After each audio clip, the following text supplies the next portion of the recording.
ਵਾਪਰੀਆਂ ਅਤੇ ਉਸ ਤੋਂ ਬਾਅਦ ਜਿਸ ਕਿਸਮ ਦੀਆਂ ਨਾਟਕੀ ਘਟਨਾਵਾਂ ਤੇ ਉਹਨਾਂ ਦੀ ਲੜੀ ਵਾਪਰੀ ਹੈ ਤੇ ਅਜੇ ਵਾਪਰ ਰਹੀ ਹੈ, ਜਿਹੜੀ ਅਜੇ ਕਿਸੇ ਵੀ ਅੰਤਮ ਪੜਾਅ ਤੇ ਜਾਂ ਨਤੀਜੇ ਤੇ ਜਾਂ ਟੀਚੇ ਤੇ ਨਹੀਂ ਪਹੁੰਚੀ, ਅਜੇ ਉਹ ਜਾਰੀ ਹੈ ਤੇ ਅਜੇ ਭਵਿੱਖ ਅੰਦਰ ਅੰਦਾਜ਼ੇ ਲਾਏ ਜਾ ਸਕਦੇ ਨੇ ਕੀ ਕੁਛ ਹੋਣ ਵਾਲਾ ਹੈ।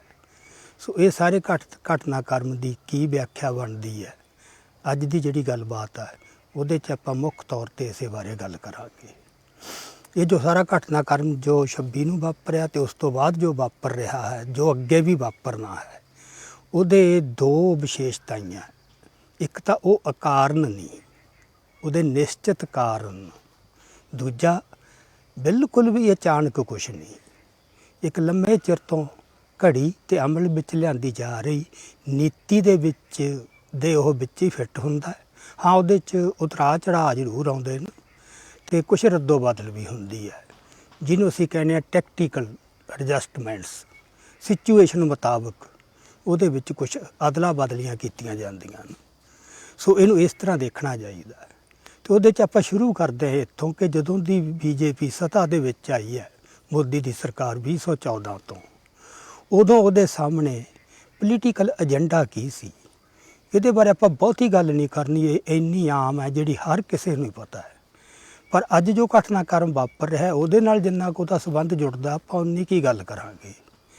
ਉਹਦੇ 'ਚ ਇਹ ਹੈ ਕਿ ਉਸ ਏਜੰਡੇ ਦੇ ਵਿੱਚ ਇਹਨਾਂ ਨੇ ਕੁਝ ਦੁਸ਼ਮਣ ਟਿੱਕੇ ਸੀ, ਦੁਸ਼ਮਣ ਤਾਕਤਾਂ, ਤੇ ਉਹਨਾਂ ਨਾਲ ਨਜਿੱਠਣ ਦੇ ਕਾਰਜ ਮਿੱਥੇ ਸੀ।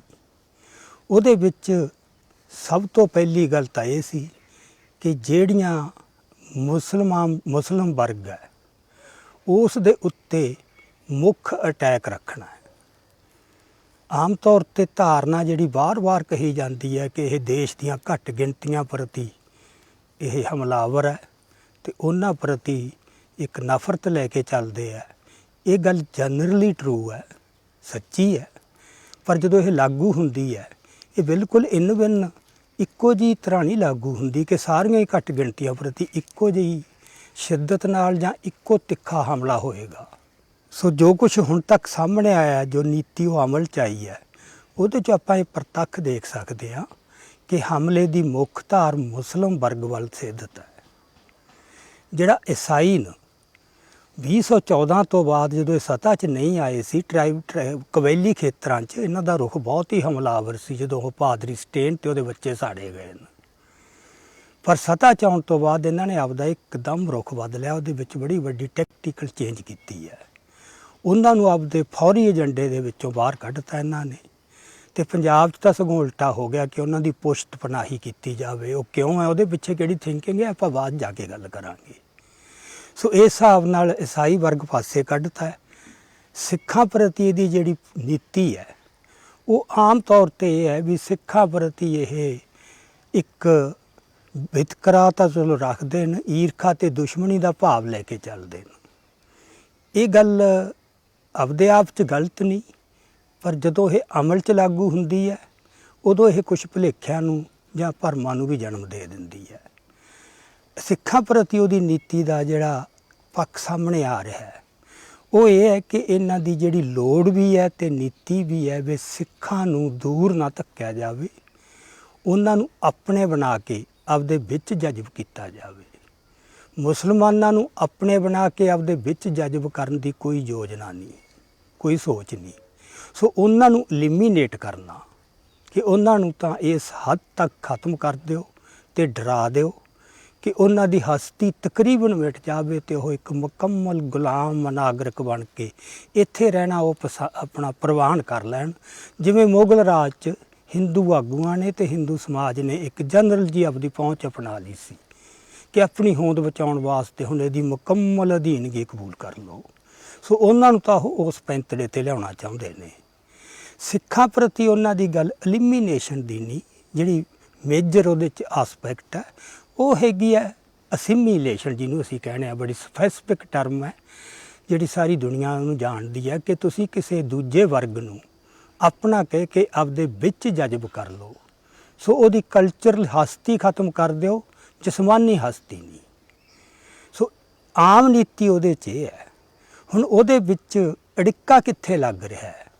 ਅੜਿੱਕਾ ਲੱਗ ਰਿਹਾ ਸਿੱਖਾਂ ਦੇ ਉਸ ਵਰਗ ਵੱਲੋਂ ਜਿਹੜਾ ਬਹੁਤ ਜ਼ੋਰ ਨਾਲ ਤੇ ਦ੍ਰਿੜਤਾ ਨਾਲ ਇਹ ਕਹਿ ਰਿਹਾ ਅਸੀਂ ਹਿੰਦੂ ਧਰਮ ਦਾ ਅੰਗ ਨਹੀਂ, ਅਸੀਂ ਇੱਕ ਸੁਤੰਤਰ ਧਰਮ ਆ, ਜਿਹੜਾ ਆਪਦੇ ਆਪ ਵਿੱਚ ਸੁਤੰਤਰ ਧਰਮ ਹੈ।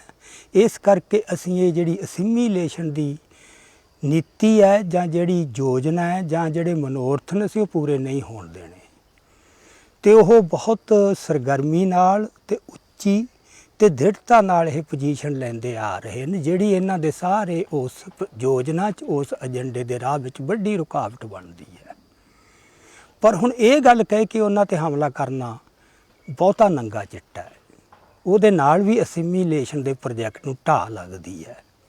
ਫਿਰ ਸਭ ਤੋਂ ਵਧੀਆ ਗੱਲ ਜਿਹੜੀ ਕਾਂਗਰਸ ਨੇ ਵਾਰ-ਵਾਰ ਪਰ ਅਮਲ 'ਚ ਲਿਆਂਦੀ, ਅਜਮਾਈ ਤੇ ਸਫਲ ਹੋਏ, ਉਹ ਇਹ ਹੈ ਕਿ ਇਹਨਾਂ ਉੱਤੇ ਖਾਲਿਸਤਾਨੀ ਹੋਣ ਦਾ ਦੋਸ਼ ਲਾ ਕੇ ਦੇਸ਼ ਦੀ ਏਕਤਾ ਤੇ ਅਖੰਡਤਾ ਨੂੰ ਖਤਰਾ ਖੜਾ ਹੋਣ ਦੀ ਦੁਹਾਈ ਦੇ ਕੇ ਲੋਕਾਂ ਦੇ ਵਿੱਚ ਜਿਹੜੀਆਂ ਰਾਸ਼ਟਰਵਾਦੀ ਭਾਵਨਾਵਾਂ ਹਨ ਉਹ ਭੜਕਾਈਆਂ ਜਾਣ, ਜਿਹਦੇ 'ਚ ਇਕੱਲੇ ਬੀਜੇਪੀ ਦੇ ਘੇਰੇ ਹੀ ਸਰਗਰਮ ਨਹੀਂ ਹੋਣਗੇ। ਉਹਦੇ ਵਿੱਚ ਜਿਹੜਾ ਵੀ ਨੈਸ਼ਨਲਿਸਟ ਹੈ ਉਹ ਸਾਰਿਆਂ ਨੂੰ, ਭਾਵੇਂ ਉਹ ਸੈਕੂਲਰਿਸਟ ਹੈ, ਭਾਵੇਂ ਉਹ ਲੈਫਟਿਸਟ ਹੈ, ਭਾਵੇਂ ਉਹ ਕੋਈ ਵੀ ਹੈ, ਉਹ ਸਾਰੇ ਇਹਦੇ ਵਿੱਚ ਨਾਲ ਲੈ ਜਾ ਸਕਦੇ ਹਨ।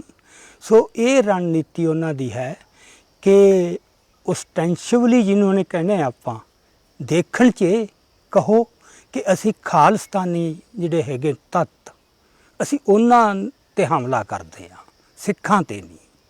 ਸੋ ਉਹਨਾਂ ਨੂੰ ਸਿੱਖਾਂ ਦੀ ਕੈਟੇਗਰੀ 'ਚੋਂ ਬਾਹਰ ਕੱਢ ਲੈਣਾ ਤੇ ਇਸ ਤਰ੍ਹਾਂ ਪ੍ਰਚਾਰ ਕਰਨਾ ਕਿ ਖੁਦ ਸਿੱਖਾਂ ਦੇ ਕੁਛ ਹਿੱਸੇ ਇਹਨੂੰ ਠੀਕ ਸਮਝਣ ਲੱਗ ਜਾਂਦੇ ਆ ਕਿ ਸਿੱਖਾਂ ਪ੍ਰਤੀ ਤਾਂ ਉਹਨਾਂ ਦਾ ਬਹੁਤ ਦੋਸਤਾਨਾ ਵਤੀਰਾ ਹੈ।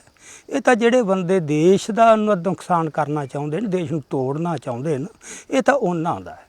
ਕਿਉਂਕਿ ਜਿਹੜਾ ਆਮ ਸ਼ਹਿਰੀ ਹੁੰਦਾ ਉਹਦੇ 'ਚ ਸਮਰੱਥਾ ਨਹੀਂ ਹੁੰਦੀ ਕਿ ਜੋ ਵਾਪਰ ਰਿਹਾ, ਜੋ ਵਿਜ਼ੀਬਲ ਹੈ, ਉਹਦੇ ਪਿੱਛੇ ਜੋ ਹੈ, ਜੋ ਇਨਵਿਜ਼ੀਬਲ ਹੈ, ਉਹਨਾਂ ਨੂੰ ਉਹਦਾ ਪਤਾ ਨਹੀਂ ਲੱਗਦਾ। ਉਹਨਾਂ ਨੂੰ ਸਿਰਫ ਸਥੂਲ ਦਾ ਪਤਾ ਲੱਗਦਾ, ਜਿਹੜਾ ਨੰਗੀ ਅੱਖ ਨੂੰ ਦੀਂਦਾ ਹੈ, ਜਿਹੜਾ ਸੂਖਮ ਹੈ ਤੇ ਜਿਹਦੇ ਵਾਸਤੇ ਦ੍ਰਿਸ਼ਟੀ ਸੂਖਮ ਚਾਹੀਦੀ ਹੈ, ਉਹ ਉਹਨਾਂ ਨੂੰ ਨਹੀਂ ਦਿੰਦਾ। ਤੇ ਇਸ ਦਾ ਹਰ ਹਾਕਮ ਹਰ ਦੇਸ਼ ਦੇ ਵਿੱਚ ਹੀ ਤੇ ਹਰ ਯੁੱਗ ਦੇ ਵਿੱਚ ਹੀ ਫਾਇਦਾ ਉਠਾਉਂਦਾ ਹੈ, ਲੋਕਾਂ ਦੀ ਇਸ ਲਿਮੀਟੇਸ਼ਨ ਕਹਿ ਲਓ ਜਾਂ ਕਮਜ਼ੋਰੀ ਕਹਿ ਲਓ।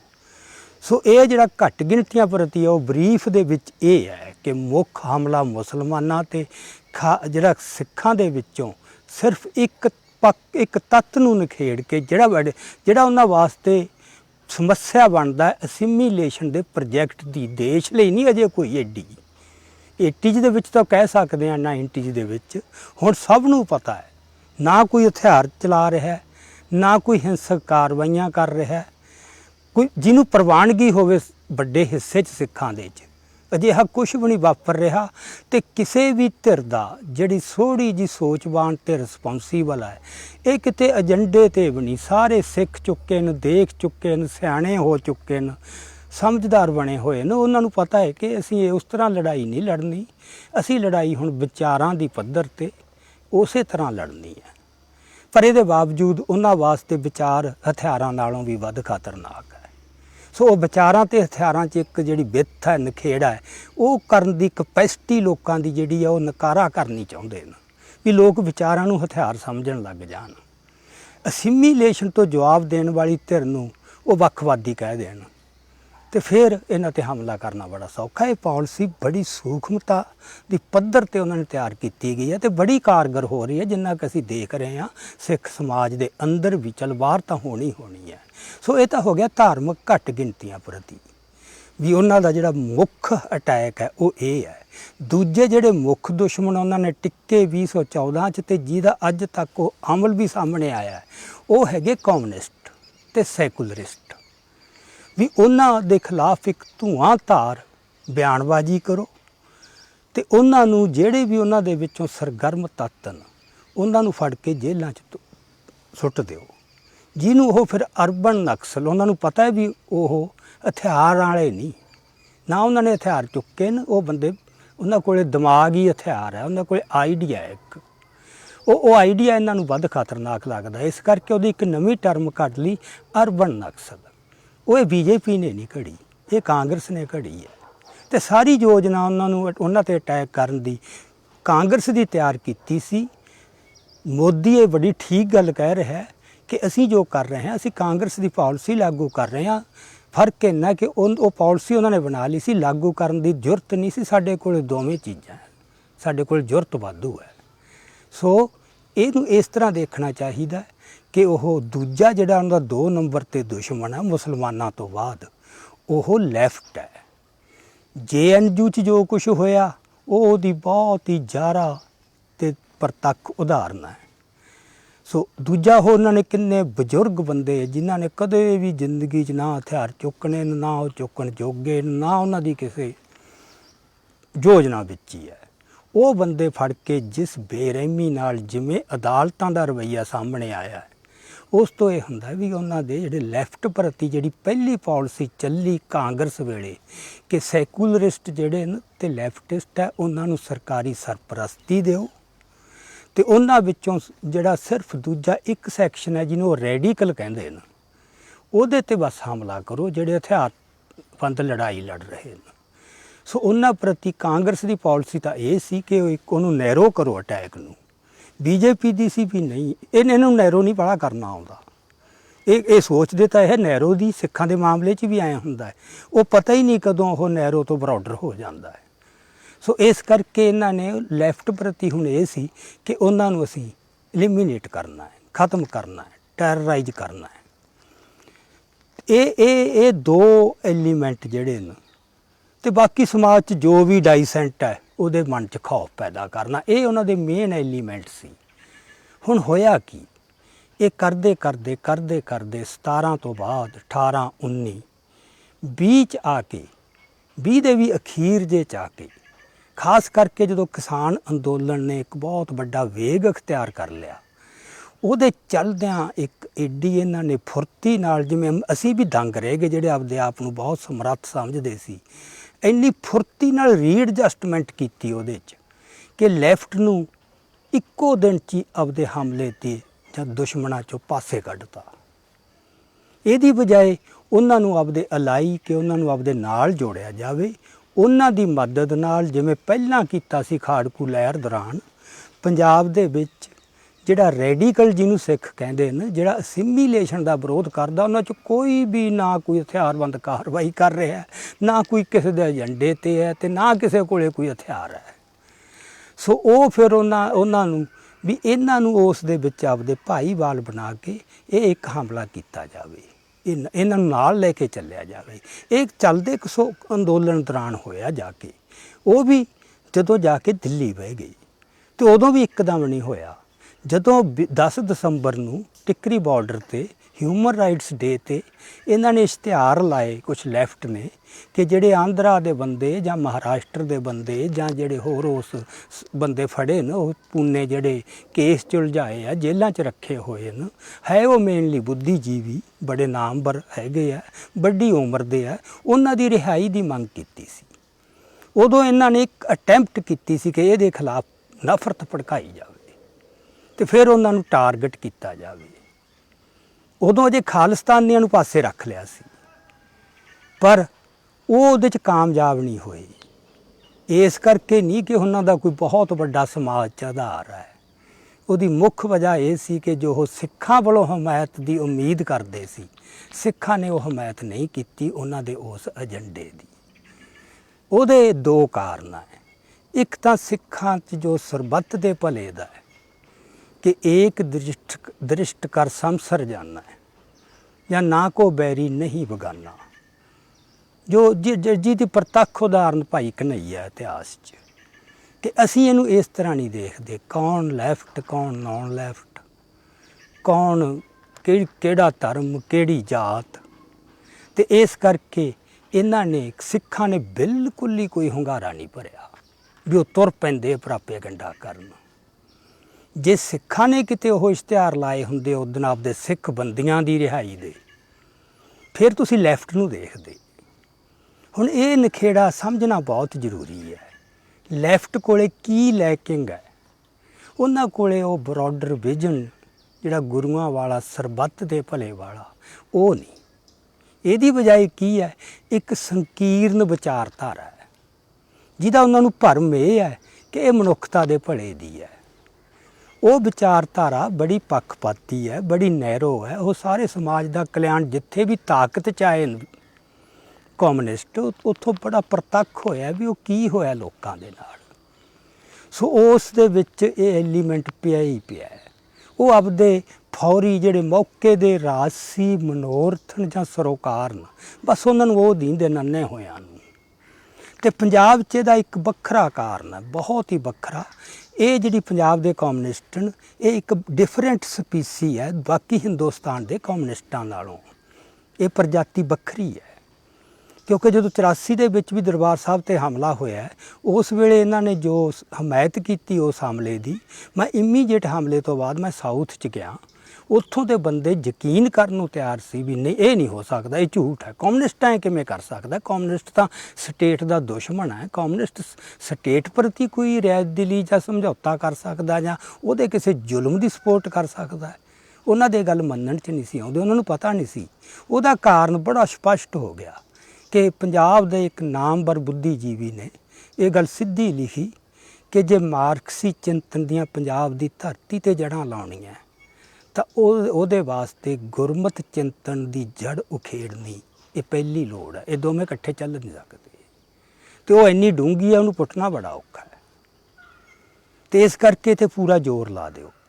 ਇੱਕ ਸ਼ਰੀਕ ਦੇ ਤੌਰ 'ਤੇ ਸਿੱਖ ਧਰਮ ਨੂੰ ਦੇਖਣਾ, ਉਹਦੀਆਂ ਜਿਹੜੀਆਂ ਸਾਰੀਆਂ ਉਹ ਚੰਗਿਆਈਆਂ ਨੇ ਉਹਦੇ ਵਿੱਚੋਂ ਰੁੱਲ ਜਾਂਦੀਆਂ, ਬਸ ਇੱਕ ਆਪਦੀ ਮੌਕੇ ਦੀ ਸਿਆਸੀ ਸੰਕੀਰਨਤਾ 'ਚੋਂ, ਉਹਦੇ ਵਿੱਚੋਂ ਉਹਦੇ ਪ੍ਰਤੀ ਇੱਕ ਨਫ਼ਰਤ ਕਿਸੇ ਵੀ ਕਮਿਊਨਿਸਟ ਦੇ ਮਨ 'ਚ। ਇਹ ਵਰਤਾਰਾ ਵੀ ਪਹਿਲਾਂ ਨਹੀਂ ਸੀ ਪੰਜਾਬ ਦੇ ਕਮਿਊਨਿਸਟਾਂ ਦਾ, ਇਹ 70s ਤੋਂ ਬਾਅਦ ਹੋਇਆ। ਪਹਿਲੇ ਕਮਿਊਨਿਸਟ ਸਿੱਖ ਸੱਭਿਆਚਾਰ ਨਾਲ ਬਿਲਕੁਲ ਉਸ ਰੰਗ 'ਚ ਰੰਗੇ ਹੁੰਦੇ ਸੀ, ਉਹਨਾਂ ਦੇ ਦਾੜੀਆਂ ਹੁੰਦੀਆਂ ਸੀ, ਉਹ ਸਿੱਖੀ ਸਰੂਪ ਹੁੰਦਾ ਸੀ, ਤੀਬਨ ਅੰਮ੍ਰਿਤਧਾਰੀ ਵੀ ਹੁੰਦੇ ਸੀਗੇ। ਅਤੇ ਉਹਨਾਂ ਨੇ ਕਦੇ ਇਸ ਤਰ੍ਹਾਂ ਨਹੀਂ ਸੀ ਕੀਤਾ ਵੀ ਉਹਨਾਂ ਨੇ ਸਿੱਖੀ ਪ੍ਰਤੀ ਕੋਈ ਆਪਦੀ ਨਫ਼ਰਤ ਦਿਖਾਈ ਹੋਵੇ। ਇੱਥੇ ਫਿਰ ਇਹ ਨਫ਼ਰਤ ਪੈਦਾ ਹੋ ਗਈ ਆ, ਉਹਦੇ ਨਾਲ ਸਾਰੇ ਡੰਗੇ ਗਏ ਨੇ, ਉਹਦੇ ਨਾਲ ਲੇਖਕ ਵੀ, ਸਾਹਿਤਕਾਰ ਵੀ ਅਤੇ ਕੁਛ ਕਲਾਕਾਰ ਵੀ। ਸੋ ਇਸ ਕਰਕੇ ਇੱਥੇ ਇਹ ਇੱਕ ਫੈਕਟਰ ਆਇਆ ਕਿ ਸਿੱਖਾਂ ਨੇ ਤਾਂ ਉਹਨਾਂ ਦੇ BJP ਦੇ ਉਸ ਏਜੰਡੇ ਦੀ ਲੈਫਟ ਨੂੰ ਟਾਰਗੇਟ ਕਰਨ ਦੀ ਸਪੋਰਟ ਨਹੀਂ ਸੀ ਕੀਤੀ, ਕਿਉਂਕਿ ਉਹਨਾਂ ਦਾ ਧਰਮ ਇੱਕ ਡੈਟਰੈਂਟ ਬਣਦਾ ਵੀ ਨਹੀਂ, ਅਸੀਂ ਤਾਂ ਜਿਹਤੇ ਵੀ ਜ਼ੁਲਮ ਹੈ ਅਸੀਂ ਤਾਂ ਮਜ਼ਲੂਮ ਦੇ ਨਾਲ ਹਾਂ, ਅਸੀਂ ਨਿਤਾਣਿਆਂ ਦੀ ਧਿਰ ਬਣਨਾ, ਉਹਦਾ ਕੋਈ ਦੇਸ਼ ਹੋਵੇ, ਕੋਈ ਉਹਦੀ ਜਾਤ ਹੋਵੇ, ਕੋਈ ਉਹਦਾ ਧਰਮ ਹੋਵੇ ਅਤੇ ਕੋਈ ਵੀ ਵਿਚਾਰਧਾਰਾ ਹੋਵੇ। ਜਿਹੜੀਆਂ ਕਿਸਾਨ ਜਥੇਬੰਦੀਆਂ ਨੇ, ਇਹਨੂੰ ਆਪਾਂ ਇਹਦੇ ਬਾਰੇ ਇੱਕ ਟੈਕਨੀਕਲ ਟਰਮ ਜੋ ਵਰਤੀ ਜਾਂਦੀ ਹੈ ਦੁਨੀਆ ਦੇ ਵਿੱਚ, ਉਹ ਹੈ ਟਰੇਡ ਯੂਨੀਅਨ, ਜਿਹਦਾ ਮਤਲਬ ਵੀ ਕਿਸੇ ਵਰਗ ਦੇ ਆਰਥਿਕ ਹਿੱਤਾਂ ਨੂੰ ਜਾਂ ਉਸ ਵਰਗ ਦੇ ਹਿੱਤਾਂ ਨੂੰ ਆਮ ਸੁਸਾਇਟੀ ਦਾ ਬਹੁਤਾ ਕੰਸਰਨ ਨਹੀਂ ਹੁੰਦਾ। ਸੋ ਉਹ ਸਾਰੇ ਵਰਗਾਂ ਦੀਆਂ ਹੁੰਦੀਆਂ, ਉਹ ਅਧਿਆਪਕਾਂ ਦੀਆਂ ਜਾਂ ਮੁਲਾਜ਼ਮਾਂ ਦੀਆਂ। ਸੋ ਉਹਨਾਂ ਦਾ ਫਿਰ ਇੱਕ ਜਿਹੜਾ ਵਿਜ਼ਨ ਹੈ ਨਾ, ਜਿਹੜੀ ਦ੍ਰਿਸ਼ਟੀ ਹੈ, ਉਹ ਬਹੁਤੀ ਤੰਗ ਜਿਹੀ ਬਣ ਜਾਂਦੀ ਹੈ, ਉੱਥੋਂ ਤੱਕ ਹੀ ਸੀਮਿਤ ਹੁੰਦੀ ਹੈ। ਇੱਕ ਤਾਂ ਇਹ ਪ੍ਰੋਬਲਮ ਆਉਂਦੀ ਹੈ, ਉਹ ਕਿਸੇ ਵੀ ਗੱਲ ਨੂੰ ਇੱਕ ਬਰੋਡਰ ਦ੍ਰਿਸ਼ਟੀ 'ਚ ਨਹੀਂ ਦੇਖ ਸਕਦੇ। ਅਤੇ ਦੂਜੀ ਗੱਲ ਇਹ ਬਣਦੀ ਹੈ ਕਿ ਉਹਨਾਂ ਦੇ ਵੈਸਟਡ ਇੰਟਰਸਟ ਬਣ ਜਾਂਦੇ ਹੈ। ਕਿਸ ਰੂਪ ਦੇ ਵਿੱਚ? ਜਿਹੜਾ ਅਹੁਦੇ ਦਾ ਸਵਾਦ ਹੈ ਨਾ, ਕੋਈ ਪ੍ਰਧਾਨ ਜੀ ਬਣ ਗਿਆ, ਇੱਕ ਉਹਦਾ ਵੀ ਆਧਾਰ ਕਿੰਨਾ, ਉਹਦੀ ਫਾਲੋਇੰਗ ਕਿੰਨੀ ਹੈ, ਉਹ ਦੋਵੇਂ ਚੀਜ਼ਾਂ ਨੂੰ ਉਹ ਬਚਾ ਕੇ ਰੱਖਣਾ ਚਾਹੁੰਦਾ ਹੈ। ਉਹ ਆਪਦੀ ਫਾਲੋਇੰਗ ਨੂੰ ਅਤੇ ਆਪਦੇ ਅਹੁਦੇ ਨੂੰ, ਜਿਹਦੇ 'ਚ ਉਹਨਾਂ ਦਾ ਆਪਸੀ ਸ਼ਰੀਕਾ ਵੀ ਲਗਾਤਾਰ ਹੁੰਦਾ ਹੈ ਕਿ ਇੱਕ ਦੂਜੇ ਦੀ ਕੋਸਟ 'ਤੇ ਆਪਦੀ ਤਾਕਤ ਵਧਾਈ ਜਾਵੇ। ਸੋ ਇਹ ਉਹਨਾਂ 'ਚ ਇਹ ਗੁੰਨਿਆ ਪਿਆ ਹੁੰਦਾ ਜਿਹੜਾ ਇਸ ਕਿਸਮ ਦੀ ਤੰਗ ਨਜ਼ਰੀ ਅਤੇ ਸ਼ਰੀਕਾ। ਸੋ ਜਦੋਂ ਉਹਨਾਂ ਨੂੰ ਕੋਈ ਸ਼ਰੀਕ ਉੱਭਰਦਾ ਲੱਗਦਾ ਵੀ ਜਿਹੜੀ ਲੀਡਰਸ਼ਿਪ ਹੈ ਉਹ ਸਾਡੀ ਕਿਤੇ ਉਹ ਨਾ ਲੈ ਜੇ, ਉਹਨਾਂ ਨੂੰ ਉਹ ਖਤਰੇ ਮੂੰਹ ਦਿਖਦੀ ਹੈ, ਉਹ ਫਿਰ ਇੱਕ ਜਿਹੜਾ ਸਪੌਂਟੇਨਸ ਉਹ ਉਹਨਾਂ ਪ੍ਰਤੀਕਰਮ ਹੁੰਦਾ ਕਿ ਨਹੀਂ, ਫਿਰ ਉਹਦੇ ਖਿਲਾਫ ਮਤਲਬ ਉਹਨੂੰ ਕਿਵੇਂ ਉਹਨੂੰ ਰੋਕਿਆ ਜਾ ਸਕਦਾ। ਉਹ ਫਿਰ ਉਹਨਾਂ ਦੀ ਟ੍ਰੇਨਿੰਗ ਬਹੁਤ ਹੁੰਦੀ ਹੈ। ਸਾਰਾ ਟ੍ਰੇਡ ਯੂਨੀਅਨ ਕੰਮ ਹੀ ਇਹ ਹੁੰਦਾ, ਸਟੇਜਾਂ 'ਤੇ ਲੱਛੇਦਾਰ ਗੱਲਾਂ, ਸ਼ਬਦ ਵਰਤਣੇ ਵੀ ਇਹ ਕੌਣ, ਵੀ ਇੱਕ ਨਫ਼ਰਤ ਭੜਕਾ ਦਿਓ ਵੀ ਬੜਾ ਖਤਰਾ ਹੈ ਇਹਨਾਂ ਤੋਂ, ਇਹਨੂੰ ਪਾਸੇ ਰੱਖੋ ਜੀ ਸੰਘਰਸ਼ ਤੋਂ, ਇਹਨਾਂ ਨੂੰ ਕੋਈ ਸਪੇਸ ਨਾ ਦਿਓ, ਇਸ ਕੰਮ ਖਰਾਬ ਕਰਨ ਆਏ। ਸੋ ਇਹ ਨੈਰੇਟਿਵ ਰਚਣ ਦੀ ਸਮਰੱਥਾ ਉਹਨਾਂ ਦੀ ਅਥਾਹ ਹੁੰਦੀ ਹੈ। ਸੋ ਇਹ ਇੱਕ ਵਾਪਰਿਆ ਕਿ ਜਿਹੜਾ ਨੌਨ ਲੈਫਟ ਸਿੱਖ ਸੀਗਾ ਜਾਂ ਕਿਸਾਨ ਸੀ ਜਾਂ ਜੂਨੀਅਰ ਦੇ ਆਗੂ ਸੀ, ਉਹਨਾਂ ਦੀ ਤਾਂ ਕੋਈ ਦ੍ਰਿਸ਼ਟੀ ਕੋਈ ਨਹੀਂ ਸੀ। ਲੈਫਟ ਦੀ ਇੱਕ ਦ੍ਰਿਸ਼ਟੀ ਸੀ, ਉਹਨਾਂ ਨੂੰ ਪਤਾ ਸੀ ਸਾਡੇ ਰਾਜਸੀ ਹਿੱਤਾਂ, ਅਸੀਂ ਆਪਦੀ ਪੋਲੀਟਿਕਸ ਨੂੰ ਐਡਵਾਂਸ ਕਰ ਰਹੇ ਹਾਂ। ਇਹਨਾਂ ਦੀ ਕੋਈ ਦ੍ਰਿਸ਼ਟੀ ਕੋਈ ਨਹੀਂ, ਜਜ਼ਬਾ ਹੈ, ਇਮਾਨਦਾਰੀ ਹੈ, ਸਾਦਗੀ ਹੈ, ਕੰਮ ਕਰਦੇ ਨੇ, ਮਿਹਨਤੀ ਨੇ, ਪਰ ਜਿਵੇਂ ਕਿਸੇ ਪ੍ਰਸਿੱਧ ਵਿਦਵਾਨ ਨੇ ਕਿਹਾ ਕਿ ਜੇ ਸਹੀ ਰਾਜਸੀ ਦ੍ਰਿਸ਼ਟੀਕੋਣ ਨਹੀਂ ਤਾਂ ਉਹ ਤਾਂ ਫਿਰ ਆਏ ਆ ਵੀ ਤੁਹਾਡੇ ਕੋਲ ਨੇਤਰ ਤਾਂ ਹੈਗੇ ਪਰ ਵਿੱਚ ਜੋਤ ਕੋਈ ਨਹੀਂ। ਸੋ ਇਹਨਾਂ ਦੀ ਹਾਲਤ ਉਹ ਬਣ ਗਈ ਵਿਚਾਰਿਆਂ ਦੀ। ਸੋ ਇਹਨਾਂ ਨੂੰ ਪਤਾ ਹੀ ਨਹੀਂ ਲੱਗਿਆ ਉਹ ਕਦੋਂ ਇਹੋ ਜਿਹੇ ਬੰਦੇ ਨਾ ਜਿਹੜੇ ਹੁੰਦੇ ਨੇ ਭੋਲੇ, ਉਹ ਮੈਨੀਪੂਲੇਟ ਬਹੁਤ ਛੇਤੀ ਹੋ ਜਾਂਦੇ ਆ। ਸੋ ਦੇ ਆਰ ਮੈਨੀਪੂਲੇਟਡ, ਇਹਨਾਂ ਨੂੰ ਮੈਨੀਪੂਲੇਟ ਕਰ ਗਿਆ। ਇਹਦੇ 'ਚ ਸੂਤਰਧਾਰ ਦਾ ਰੋਲ ਨਿਭਾਇਆ ਜੋਗਿੰਦਰ ਯਾਦਵ ਨੇ। ਜੋ ਕੰਮ 80s ਦੇ ਵਿੱਚ ਹਰਕਿਸ਼ਨ ਸੁਰਜੀਤ ਕਰਦਾ ਸੀ, ਜੋਗਿੰਦਰ ਯਾਦਵ ਨੇ ਉਦੋਂ ਕਿਤੇ ਸਫਾਈ ਤੇ ਇਹ ਕਹਿ ਲਓ ਕਿ ਖਤਰਨਾਕ ਢੰਗ ਨਾਲ ਕੀਤਾ ਹੈ। ਉਹਦੇ 'ਚ ਸਲੀਨਤਾ ਇੰਨੀ ਹੈ, ਮਤਲਬ ਉਹ ਆਪਦੇ ਅਸਲੀ ਇੰਟੈਂਸ਼ਨ ਇਰਾਦੇ ਲੁਕੋ ਇੰਨੇ ਲੈਂਦਾ ਹੈ, ਕਿਸੇ ਨੂੰ ਨਹੀਂ ਪਤਾ ਲੱਗਿਆ ਵੀ ਇਹ ਕੀ ਵਰਤ ਗਿਆ ਸਾਰਾ ਕੁਝ। ਸਾਡੇ ਹੀ ਕਿਸਾਨ, ਸਾਡੀਆਂ ਹੀ ਕਿਸਾਨ ਆਗੂ ਉਹ ਇੰਨੇ ਸਿੱਖ ਧਰਮ ਦੇ ਵੀ ਇੱਥੋਂ ਜੀ ਨਿਸ਼ਾਨ ਚੁੱਕ ਦਿਓ, ਇੱਥੇ ਕੋਈ ਸਿੱਖੀ ਦਾ ਚਿੰਨ੍ਹ ਨਹੀਂ ਦਿਸਣਾ ਚਾਹੀਦਾ, ਇੱਥੇ ਇਹ ਧਰਮ ਦੀ ਗੱਲ ਨਹੀਂ। ਉਹਨਾਂ ਨੂੰ ਇਹ ਵੀ ਨਹੀਂ ਸੀ ਪਤਾ ਕਿ ਸਿੱਖ ਧਰਮ ਦੂਜੇ ਧਰਮਾਂ ਵਰਗਾ ਹੈ। ਕਿਸਾਨ ਨੂੰ ਤੁਸੀਂ ਧਰਮ ਤੋਂ ਅੱਡ ਕਿਵੇਂ ਕਰ ਲਓਗੇ? ਉਹਦੀ ਆਤਮਾ 'ਚੋਂ ਤੁਸੀਂ ਕਿਵੇਂ ਕਸ਼ੀਦ ਕਰਨਾ ਹੈ? ਉਹ ਤਾਂ ਕੋਈ ਇਹਦੇ ਬਿਨਾਂ ਤਾਂ ਕੋਈ ਹੋਂਦ ਹੀ ਕੋਈ ਨਹੀਂ। ਅਤੇ ਸਿੱਖ ਧਰਮ 'ਚ ਤਾਂ ਇੰਨੀ ਵਿਸ਼ਾਲਤਾ, ਮੈਗਨੈਨਿਮਿਟੀ ਹੈ, ਇਹ ਵੀ ਕਿਸੇ ਨੂੰ ਨੁਕਸਾਨ ਪਹੁੰਚਾ ਦੂ, ਕਿਸੇ ਦੇ ਹਿੱਤਾਂ ਨੂੰ। ਇਹ ਤਾਂ ਸੋ ਮਤਲਬ ਉਹੀ ਇਹਦਾ ਟੂਲ ਬਣ ਗਏ। ਜਿਹੜੀ ਸਫਲਤਾ ਮਿਲੀ ਨਾ ਸਾਰੀ ਗੱਲ ਨੂੰ ਇੰਨੀ ਤੇਜ਼ੀ ਨਾਲ। ਸੋ ਤੱਥ ਇਹ ਹੈ ਕਿ 10 ਦਸੰਬਰ ਤੋਂ ਕੁਛ ਚਿਰ ਬਾਅਦ ਤੱਕ ਈਵਨ ਜਿਹੜੇ ਕੁਛ ਪੋਲੀਟੀਕਲੀ ਅੰਬੀਸ਼ੀਅਸ ਕਿਸਾਨ ਆਗੂ ਸੀ, ਜਿਨ੍ਹਾਂ ਦੇ ਆਪਦੀਆਂ ਕੋਈ ਯੋਜਨਾਵਾਂ ਸੀ ਵੀ ਇਸ ਸੰਘਰਸ਼ ਤੋਂ ਜਿੱਤ ਕੇ ਅਸੀਂ ਆਪਦਾ ਪੋਲੀਟੀਕਲ ਕੈਰੀਅਰ ਬਣਾਉਣਾ ਹੈ, ਉਹਨਾਂ ਨੇ ਸਰਕਾਰ ਨੂੰ ਸੀਕ੍ਰੇਟਲੀ ਉਹ ਕਾਮਰੇਡਾਂ ਜਿਹੜੇ ਆਗੂ ਨੇ, ਕਿਸਾਨ ਯੂਨੀਅਨਾਂ ਦੇ ਆਗੂ ਨੇ, ਉਹਨਾਂ ਦੀ ਲਿਸਟ ਦਿੱਤੀ ਸੀ ਵੀ ਆਹ ਬੰਦੇ ਨੇ ਜਿਹੜੇ ਸਾਡੇ ਸਮਝੌਤੇ ਦੇ ਰਾਹ 'ਚ ਅੜਿੱਕਾ ਬਣ ਰਹੇ ਨੇ। ਪਰ ਉਹ ਸਾਰਾ ਫਰਕ ਮਿਟ ਗਿਆ ਫਿਰ। ਸੋ ਸਿੱਖਾਂ ਦੇ ਤਾਂ ਮੈਂ ਜਿਵੇਂ ਪਤਾ ਹੀ ਨਹੀਂ ਕਿੰਨੇ ਉੱਥੇ ਬੈਰੀ ਜੰਪੇ ਆਪ ਹੀ, ਕੁਛ ਅਗਿਆਨਤਾ 'ਚੋਂ ਅਤੇ ਕੁਛ ਅਣਜਾਣੇ ਤੌਰ 'ਤੇ ਕਹਿ ਲਓ, ਕੁਛ ਸੁਚੇਤ ਰੂਪ 'ਚ, ਜਿਨ੍ਹਾਂ ਦੇ ਆਪਦੇ ਕੁਛ ਰਾਜਸੀ ਮਨੋਰਥ ਸੀ। ਸੋ ਆਹ ਇੱਕ ਵੱਡਾ ਭਾਣਾ ਵਾਪਰਿਆ।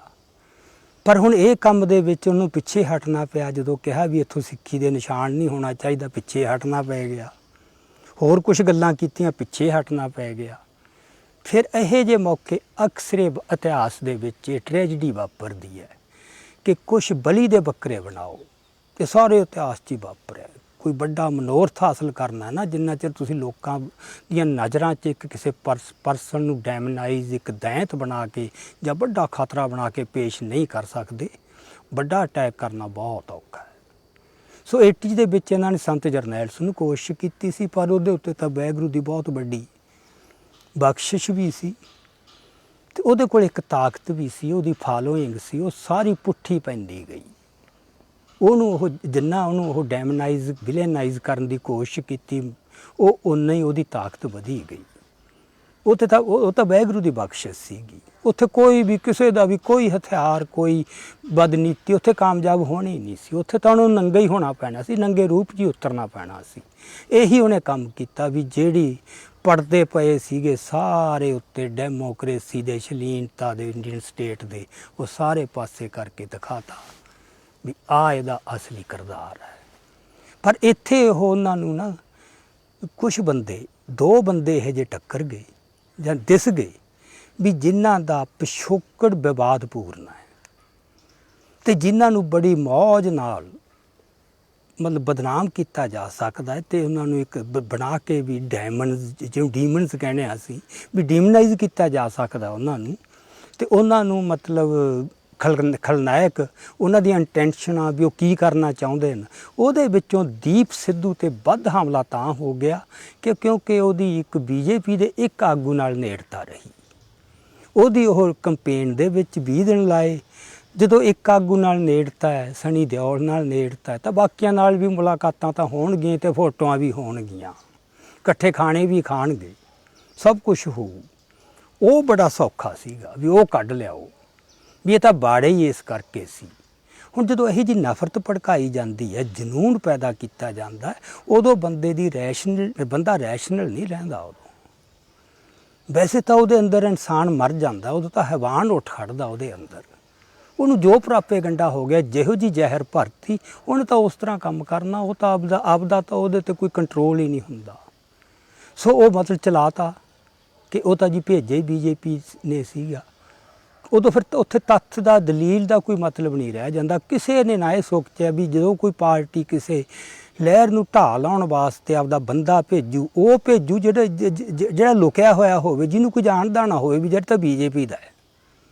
ਉਹ ਤਾਂ ਬਾਅਦ 'ਚ ਪਤਾ ਲੱਗੇ ਜਦੋਂ ਕੁਛ ਕਰ ਜੇ। ਅਤੇ ਜਿਹੜਾ ਇੰਨਾ ਓਪਨ ਹੈ, ਕੰਪੇਨ ਕਰਦਾ ਰਿਹਾ, ਜਿਹਨੇ ਕਦੇ ਲੁਕੋਇਆ ਵੀ ਨਹੀਂ, ਵੀ ਉਹਦੇ ਨਾਲ ਤੁਹਾਡੇ ਹੋਰ ਵਿਰੋਧ ਹੋ ਸਕਦੇ ਨੇ, ਵੀ ਇਹ ਕਿਵੇਂ ਹੈ। ਸੋ ਇਹ ਕਹਿ ਲਓ ਕਿ ਜਿਹੜੀ ਹੈਗੀ ਆ ਪ੍ਰਿਸ਼ਟ ਭੂਮੀ, ਇੱਕ ਪਿੜ ਤਿਆਰ ਹੋਇਆ ਇੱਕ ਵੱਡੇ ਹਮਲੇ ਦਾ, ਅਤੇ ਉਹਦੇ ਵਿੱਚ 2 ਬੰਦੇ ਬਲੀ ਦੇ ਬੱਕਰੇ ਬਣਾਏ ਗਏ, ਖਾਸ ਕਰਕੇ ਇਹ ਲੱਖਾ ਸਿਧਾਣਾ ਅਤੇ ਦੀਪ ਸਿੱਧੂ। ਪਰ ਦੀਪ ਸਿੱਧੂ ਤੇ ਮੇਨ ਉਹ ਈਜੀ ਟਾਰਗੇਟ ਸੀਗਾ ਆਪਦੇ ਉਹ ਪਿਛੋਕੜ ਕਰਕੇ, ਇਕੱਲਾ ਪਿਛੋਕੜ ਕਰਕੇ ਨਹੀਂ। ਉਹਨੇ ਪਿਛਲੇ 3-4 ਮਹੀਨਿਆਂ ਵਿੱਚ ਜੋ ਆਪਦੇ ਕੁਛ ਗੱਲਾਂ ਦਿਖਾਈਆਂ ਵੀ ਉਹ ਇੰਟੈਲੀਜੈਂਟ ਹੈ, ਅਤੇ ਉਹਦੇ ਕੋਲ ਇੱਕ ਬੋਲਣ ਦੀ ਕਲਾ ਹੈ, ਅਤੇ ਬੜਾ ਸਮਝਦਾਰ ਹੈ, ਅਤੇ ਉਹ ਸਾਰੀਆਂ ਘਟਨਾਵਾਂ ਨੂੰ ਬੜੀ ਬਰੀਕੀ 'ਚ ਜਾ ਕੇ ਵੀ ਗੱਲ ਨੂੰ ਸਮਝ ਸਕਦਾ ਹੈ। ਅਤੇ ਉਹਨੇ ਇੱਕ ਨੈਰੇਟਿਵ ਸਿਰਜਿਆ ਬਹੁਤ ਵੱਡੀ ਪੱਧਰ ਦੇ ਉੱਤੇ ਕਿ ਇਸ ਗੌਰਮੈਂਟ ਦੇ, ਇਸ ਸਰਕਾਰ ਦੀਆਂ ਜਿਹੜੇ ਮਨਸੂਬੇ ਕੀ ਨੇ। ਤੁਸੀਂ ਉਹਦੀਆਂ ਸਪੀਚਾਂ ਸੁਣੋ ਵੀ ਸਾਰੀਆਂ ਉਹ ਘੱਟ ਗਿਣਤੀਆਂ ਅਤੇ ਹੋਰਨਾਂ ਵਰਗਾਂ ਨੂੰ ਵੀ ਉਹਦੇ ਵਿੱਚ ਉਹ ਸ਼ਾਮਲ ਕਰਦਾ ਰਿਹਾ, ਵੀ ਉਹਨਾਂ ਨਾਲ ਇਹ, ਅਤੇ ਉਹਦੇ ਜਿੰਨਾ ਪਰਸਪੈਕਟਿਵ ਉਭਾਰਿਆ ਉਹ ਕਿਤੇ ਵੀ ਇਕੱਲਾ ਸਿੱਖਾਂ ਤੱਕ ਸੀਮਿਤ ਨਹੀਂ। ਉਹਦੇ 'ਚ ਇਹ ਸੀ ਵੀ ਹਿੰਦੁਸਤਾਨ ਦੇ ਜਿਹੜਾ ਢਾਂਚਾ, ਇਹਦੀ ਰੀਸਟਰਕਚਰਿੰਗ ਹੋਵੇ, ਇਹਨੂੰ ਡੈਮੋਕਰੇਟਾਈਜ਼ ਕੀਤਾ ਜਾਵੇ, ਅਤੇ ਜਿਹਦੇ ਵਿੱਚ ਇਹ ਸੀ ਵੀ ਸੈਂਟਰ ਸਟੇਟ ਸੰਬੰਧਾਂ ਨੂੰ ਮੁੜ ਤੋਂ ਡਿਫਾਈਨ ਹੋਣ। ਇਹਦਾ ਫੈਡਰਲ ਜਿਹੜੀ ਹੈਗੀ ਰੂਹ ਉਹ ਇਹਦੇ ਵਿੱਚ ਭਰੀ ਜਾਵੇ, ਤਾਂ ਇਹ ਬਚਾਅ ਹੋਊਗਾ, ਨਹੀਂ ਇਹ ਸਭ ਕੁਛ ਨੂੰ ਹਜ਼ਮ ਕਰ ਜਾਣਗੇ। ਸਾਰਾ ਉਹ ਹੈ, ਪਰ ਕਿਸੇ ਨੇ ਨਹੀਂ ਦੇਖਣੀ ਇਹ ਗੱਲ। ਇੱਕ ਤਾਂ ਉਹਦਾ ਇਹ ਪੱਖ ਹੈ। ਇੱਕੋ ਜਿਹੜਾ ਐਡਾ ਟਾਰਗੇਟ ਬਣ ਗਿਆ, ਉਹਦੇ 'ਚ ਇਹ ਸੀ ਵੀ ਉਹਦੇ 'ਚ ਇੱਕ ਉਹਨੂੰ ਨੁਕਸ ਕਹਿ ਲਓ ਜਾਂ ਕੁਛ ਵੀ ਕਹਿ ਲਓ ਕਿ ਉਹ ਇੰਪਲਸਿਵ ਹੈ, ਨਿਰਸ਼ਲ ਹੈ। ਉਹ ਤੋਂ ਪਿਉਂਤ ਬਣਾ ਕੇ ਕੁਛ ਵੀ ਨਹੀਂ ਹੁੰਦਾ। ਇੰਪਲਸਿਵ ਬੰਦੇ ਤੋਂ ਪਿਉਂਤ ਬਣਾ ਕੇ ਕੁਛ ਵੀ ਨਹੀਂ ਹੁੰਦਾ। ਅਤੇ ਦੀਪ ਸਿੱਧੂ ਦਾ ਤਾਂ ਇਹ ਸੀ, ਉਹਨੂੰ ਤਾਂ ਇਸ ਗੱਲ ਨਾਲ ਨਫ਼ਰਤ ਸੀ ਵੀ ਤੁਸੀਂ ਕੋਈ ਵਿਉਂਤ ਬਣਾਓ ਅਤੇ ਫਿਰ ਉਹਨੂੰ ਅਮਲ 'ਚ ਲਿਆਉਣ ਵਾਸਤੇ ਤੁਸੀਂ ਲੋਕਾਂ ਨੂੰ ਵਰਤੋ। ਉਹ ਕਹਿੰਦਾ ਸੀ ਅਨਐਥੀਕਲ ਹੈ, ਇਹ ਹਿਊਮਨਿਸਟ ਨਹੀਂ। ਸੋ ਇਸ ਕਰਕੇ ਉਹਨੂੰ ਤਾਂ ਇਸ ਗੱਲ ਨਾਲ ਚਿੜ ਸੀਗੀ, ਅਤੇ ਉਹ ਤਾਂ ਇਹ ਸੀ ਵੀ ਜੋ ਕਰਦਾ ਸੀਗਾ ਇੰਪਲਸਿਵ ਸੀਗਾ। ਹੁਣ ਜਿਹੜੀ ਉਹਦੇ 'ਚ ਸਮਰੱਥਾ ਸੀ, ਉਸ 'ਚ ਬਹੁਤ ਧਿਰਾਂ ਅਤੇ ਵਿਅਕਤੀਆਂ 'ਚ ਲਾਲਸਾ ਜਾਗੀ ਪੋਲੀਟੀਕਲ 'ਚ, ਵੀ ਅਸੀਂ ਇਹਨੂੰ ਆਪਦਾ ਟੂਲ ਜਾਂ ਵਹੀਕਲ ਬਣਾ ਕੇ ਆਪਦੇ ਪੋਲੀਟੀਕਲ ਜਿਹੜੀ ਹੈਗੀ ਸਾਡੀ ਪੋਲੀਟਿਕਸ ਜਾਂ ਪੋਲੀਟੀਕਲ ਇੰਟਰਸਟ ਉਹ ਐਡਵਾਂਸ ਕਰ ਲਈਏ ਜੇ ਕਿਤੇ। ਉਹ ਫਿਰ ਜਦੋਂ ਸ਼ੰਭੂ ਨੇ ਮੋਰਚਾ ਆਰੰਭ ਕੀਤਾ, ਉਹਦੀ ਸਰਗਰਮ ਹੋ ਗਏ ਕਿ ਇਹਨੂੰ ਕਿਸ ਤਰ੍ਹਾਂ ਕਾਬੂ ਕਰਕੇ ਨਾ ਇਹਨੂੰ ਅਸੀਂ ਆਪਦੇ ਵਾਸਤੇ ਵਰਤ ਸਕੀਏ। ਆਪਦੀ ਪੋਲੀਟਿਕਸ ਨੂੰ ਐਡਵਾਂਸ ਕਰਨ ਵਾਸਤੇ ਦੀਪ ਸਿੱਧੂ ਨੂੰ ਵਹੀਕਲ ਜਾਂ ਟੂਲ ਬਣਾਉਣ ਦੀਆਂ ਇਹ ਤਾਂ ਮੈਂ ਤੁਹਾਨੂੰ 1.5 ਘੰਟਾ ਇਹਦੇ ਘਟਨਾਵਾਂ ਗਿਣਾ ਸਕਦਾ ਕਿਹਨੇ ਕੀਤੀ। ਉਹ ਜਿਹਦੇ ਵੀ ਸੱਟਾਂ ਵੱਜੀ ਗਈਆਂ ਉਹਦਾ ਦੁਸ਼ਮਣ ਬਣਦਾ ਗਿਆ। ਸੋ ਉਹਨੇ ਤਾਂ ਦੁਸ਼ਮਣਾਂ ਦੀਆਂ ਫੌਜਾਂ ਹੀ ਖੜੀਆਂ ਕੀਤੀਆਂ ਸਾਰੇ ਪੀਠ ਦੇ ਵਿੱਚ, ਆਪਦੀ ਮਾਸੂਮੀਅਤ 'ਚੋਂ, ਆਪਦੀ ਨਿਰਛਲਤਾ 'ਚੋਂ ਅਤੇ ਆਪਦੇ ਅਥਰੇਪਣ 'ਚੋਂ। ਸੋ ਇਸ ਕਰਕੇ ਉਹ 'ਤੇ ਹਮਲਾ ਕਰਨਾ ਤਾਂ ਬਹੁਤ ਸੌਖਾ ਸੀਗਾ, ਅਤੇ ਉਹ ਉਹਦਾ ਵਿਕਟਮ ਬਣ ਗਿਆ। ਬਸ ਸਭ ਤੋਂ ਵਧੀਆ ਬਲੀ ਦਾ ਬੱਕਰਾ ਉਹ ਬਣ ਸਕਦਾ ਸੀਗਾ। ਲੱਖੇ ਸਿਧਾਣਾ ਉਸ ਹੱਦ ਤੱਕ ਨਹੀਂ ਸੀ ਬਣ ਸਕਦਾ, ਕਿਉਂਕਿ ਉਹਦੇ ਵਿੱਚ ਉਹਦੇ ਇੱਕ ਡਿਫਰੈਂਟ ਸੀ, ਹੋਰ ਪਿਛੋਕੜ 'ਚੋਂ ਆਇਆ, ਉਹਦੀ ਜ਼ਿੰਦਗੀ ਦਾ ਹੋਰ ਤਰ੍ਹਾਂ ਰਿਹਾ। ਉਹਦੇ 'ਚ ਇੱਕ ਪ੍ਰੈਕਟੀਕਲ ਵਿਜ਼ਡਮ ਬੜੀ ਆ, ਉਹ ਸਭ ਕੁਝ ਉਹ ਪਲਾਨ ਕਰ ਸਕਦਾ, ਸੋਚ ਸਕਦਾ ਆਪਦਾ। ਇਸ ਕਰਕੇ ਉਹਨੂੰ ਟਾਰਗੇਟ ਤਾਂ ਬਣਾਇਆ, ਕਿਉਂਕਿ ਉਹ ਲੈਫਟ ਨੂੰ ਖਤਰਾ ਸੀ। ਉਹ ਕਿਸੇ ਵੀ ਕਿਸਾਨ ਯੂਨੀਅਨ ਦੇ ਨੂੰ ਕੋਈ ਖਤਰਾ ਨਹੀਂ ਸੀ ਉਹਦਾ, ਉਹ ਤਾਂ ਉਹਨਾਂ ਨਾਲ ਰਲ ਕੇ ਚੱਲ ਰਿਹਾ ਸੀਗਾ। ਸੋ ਮੇਨਲੀ ਲੈਫਟ ਹੈ, ਜਿੰਨਾ ਉਹਨਾਂ 'ਚ ਇਹ ਤੰਗ ਨਜ਼ਰੀ ਹੈ, ਜਿੰਨੀ ਅਸਹਿਣਸ਼ੀਲਤਾ ਹੈ, ਅਤੇ ਜਿੰਨਾ ਉਹਦੇ 'ਚ ਉਹ ਹੈ, ਤਾਂ ਉਹ ਫਿਰ ਮਤਲਬ ਉਹਨਾਂ ਨੇ ਇਹ ਕੀਤਾ।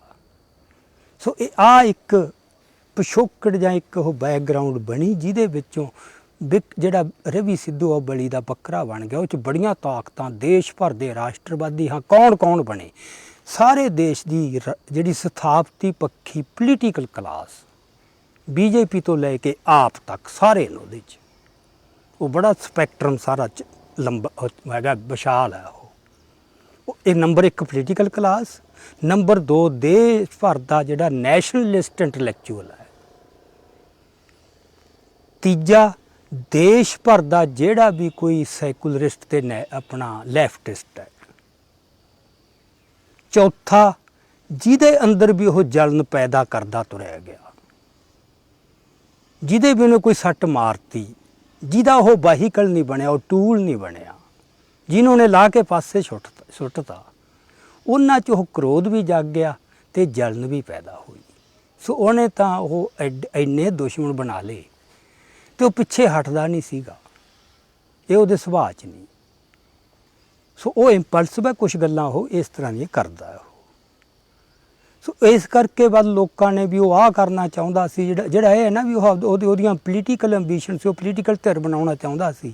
ਮੈਂ ਤਾਂ ਇਹਦਾ ਮਤਲਬ ਆਈ ਵਿਟਨੈਸ ਹਾਂ, ਉਹਦੇ ਨਾਲ ਮਤਲਬ ਗੱਲ ਕੀਤੀ ਗਈ, ਮੈਂ ਵੀ ਉਹਦੇ 'ਚ ਸ਼ਾਮਲ ਸੀਗਾ। ਤੇ ਇੱਕ ਨਵੀਂ ਸਮਝ ਉੱਭਰ ਕੇ ਆਈ ਸੀ ਜਿਹਦਾ ਮੇਨ ਮਨਧੀਰ ਸਿੰਘ ਹੈ, ਜਿਹਨੂੰ ਸਿੱਖ ਸਿਆਸਤ ਦਾ ਆਪਾਂ ਕਹਿ ਸਕਦੇ ਹਾਂ। ਉਹਨਾਂ ਨੇ ਮਤਲਬ ਇਹ ਲਿਆਂਦੀ ਸੀ ਵੀ ਇੱਥੇ ਜਿਹੜੀ ਪੋਲੀਟੀਕਲ ਬੰਦਿਆਂ ਦੀ ਐਂਬੀਸ਼ਨ ਹੈ ਉਹ ਤੁਸੀਂ ਰਿਐਲਿਟੀ ਨਾਲ ਜੋੜ ਕੇ ਦੇਖੋ, ਉਹ ਪੂਰੀ ਹੋਣੀ ਨਹੀਂ। ਇੱਥੇ ਤੁਹਾਨੂੰ ਸੂਬੇਦਾਰੀ ਬਣੀ, ਬਹੁਤ ਲੰਗੜੀ ਜੀ ਸੂਬੇਦਾਰੀ ਬਣੂ। ਕਿਉਂ ਐਵੇਂ ਭੱਜੇ ਫਿਰਦੇ ਹੋ ਲੰਗੋਟੇ ਕਸੀਂ, ਕਾਹਦੇ ਪਿੱਛੇ? ਸੋਚੋ, ਦੇਖੋ ਸਾਰੇ ਅਮਲ 'ਚੋਂ। ਪਰ ਨਹੀਂ ਹਟਦਾ ਹੁੰਦਾ, ਬੰਦੇ ਅੰਨੇ ਹੋਏ ਹੁੰਦੇ ਨੇ ਆਪਦੇ ਉਹਦੇ 'ਚ। ਤੇ ਦੀਪ ਦੀ ਪਹਿਲਾਂ ਇਹ ਸੀਗੀ ਕੁਛ ਕਿ ਉਹ ਐ ਨਹੀਂ ਕਿ ਉਹਦੇ 'ਚ ਲਾਲਸਾ ਸੀ, ਉਹਨੂੰ ਐਂ ਸੀ ਵੀ ਚੇਂਜ ਲਿਆਉਣੀ ਆ ਤਾਂ ਜ਼ਰੂਰੀ ਹੈ। ਸੋ ਇੱਕ ਆਈਡੀਆ ਲਿਆਂਦਾ ਗਿਆ, ਬੜਾ ਹੀ ਕ੍ਰੀਏਟਿਵ ਆਈਡੀਆ ਸੀ ਕਿ ਜਿਹੜੇ ਬੰਦੇ ਨੇ ਇਸ ਤਰ੍ਹਾਂ ਦਾ ਕੋਈ ਰੋਲ ਨਿਭਾਉਣਾ ਉਹ ਚੌਕੀਦਾਰ ਦਾ ਕੰਮ ਕਰੇ, ਉਹ ਸਿੱਧਾ ਕਿਸੇ ਉਸ ਧਿਰ ਦੇ ਵਿੱਚ ਨਾ ਆਵੇ ਸਿੱਧੇ ਰੂਪ 'ਚ, ਉਹ ਤਾਂ ਪਹਿਰੇਦਾਰੀ ਕਰੇ ਹਿੱਤਾਂ ਦੀ ਪੰਜਾਬ ਦੇ ਤੇ ਮਾਨਵਤਾ ਦੇ, ਤਾਂ ਕਿ ਉਹ ਰਸਤੇ ਤੋਂ ਨਾ ਭਟਕੇ ਜਿਹੜੀ ਕੋਈ ਨਵੀਂ ਪੋਲੀਟੀਕਲ ਫੋਰਸ ਉੱਭਰੂਗੀ। ਸੋ ਉਹ ਤਾਂ ਉਹਦਾ ਬਣਿਆ। ਹੁਣ ਇਹਦੇ 'ਚ ਇੱਕ ਬੁਨਿਆਦੀ ਸੱਚ ਹੈ, ਮੈਂ ਬਹੁਤ ਹੀ ਬਰੀਫ 'ਚ ਗੱਲ ਕਰੂੰਗਾ ਕਿ ਜਿਹੜੇ ਬੰਦੇ ਦੀ ਪੋਲੀਟੀਕਲ ਸੋਚ ਹੈ ਜਾਂ ਪੋਲੀਟਿਕਸ ਨੂੰ ਲੈ ਕੇ ਚੱਲਦਾ ਹੈ, ਜਿਹਦੇ ਕੋਈ ਸਿਆਸੀ ਸਰੋਕਾਰ ਤੇ ਪਿੱਛੇ ਕੋਈ ਅਧਿਆਤਮਕ ਪ੍ਰੇਰਨਾ ਹੈ ਨਹੀਂ, ਉਹ ਨਿੱਜ ਤੋਂ ਉੱਪਰ ਨਹੀਂ ਉੱਠ ਸਕਦਾ। ਅਧਿਆਤਮਕ ਪ੍ਰੇਰਨਾ ਤੋਂ ਬਿਨਾਂ ਬੰਦਾ ਪੈਸੇ ਦਾ ਲਾਲਚ ਵੀ ਤਿਆਗ ਦੂਗਾ, ਕ੍ਰੋਧ ਵੀ ਤਿਆਗ ਦੂ। ਸੁਭਾਅ 'ਚ ਕਈਆਂ ਦੇ ਹੁੰਦਾ, ਉਹਨੂੰ ਨਹੀਂ ਗੁੱਸਾ ਆਉਂਦਾ, ਮਤਲਬ ਉਹ ਵਿਕਾਰ ਮਨੋ ਵਿਕਾਰਾਂ, ਕਾਮ 'ਤੇ ਵੀ ਕਾਬੂ ਪਾ ਲੂ, ਉਹ ਨਿੱਜ ਨੂੰ ਨਹੀਂ ਕੱਢ ਸਕਦਾ ਉਹਦੇ ਵਿੱਚੋਂ। ਸੋ ਜਦੋਂ ਅਧਿਆਤਮਕ ਪ੍ਰੇਰਨਾ ਤੋਂ ਸੱਖਣੇ ਬੰਦੇ ਪੋਲੀਟਿਕਸ 'ਚ ਆਉਣ, ਕਹਿਣ ਨੂੰ ਜੋ ਮਰਜ਼ੀ ਕਹੀ ਜਾਣ, ਉਹਨਾਂ ਦੇ ਜਿਹੜੇ ਰਾਜਸੀ ਸਰੋਕਾਰ ਹੈ ਉਹ ਵੀ ਉਹਨਾਂ ਤੋਂ ਉਹ ਪਾਸੇ ਨਹੀਂ ਹੋ ਸਕਦੇ। ਸੋ ਇੱਕ ਮੌਕੇ ਦੇ ਉੱਤੇ ਦੀਪ ਸਿੱਧੂ ਨੂੰ ਇਸ ਨੈਰੇਟਿਵ ਦਾ, ਇਹ ਸੋਚ ਫੈਲਾਉਣ ਦਾ, ਲੋਕਾਂ 'ਚ ਪਾਪੂਲਰਾਈਜ਼ ਕਰਨ ਦਾ ਵਸੀਲਾ ਬਣਾਇਆ ਗਿਆ ਤੇ ਉਹ ਬਣਿਆ ਆਪਦੀ ਇਮਾਨਦਾਰੀ ਨਾਲ। ਉਹਨੂੰ ਇਹ ਗੱਲ ਕਨਵਿੰਸ ਸੀਗੀ ਵੀ ਇਹ ਇੱਕ ਰਾਹ ਰੋਕਿਆ ਜਾ ਸਕਦਾ ਹੈ।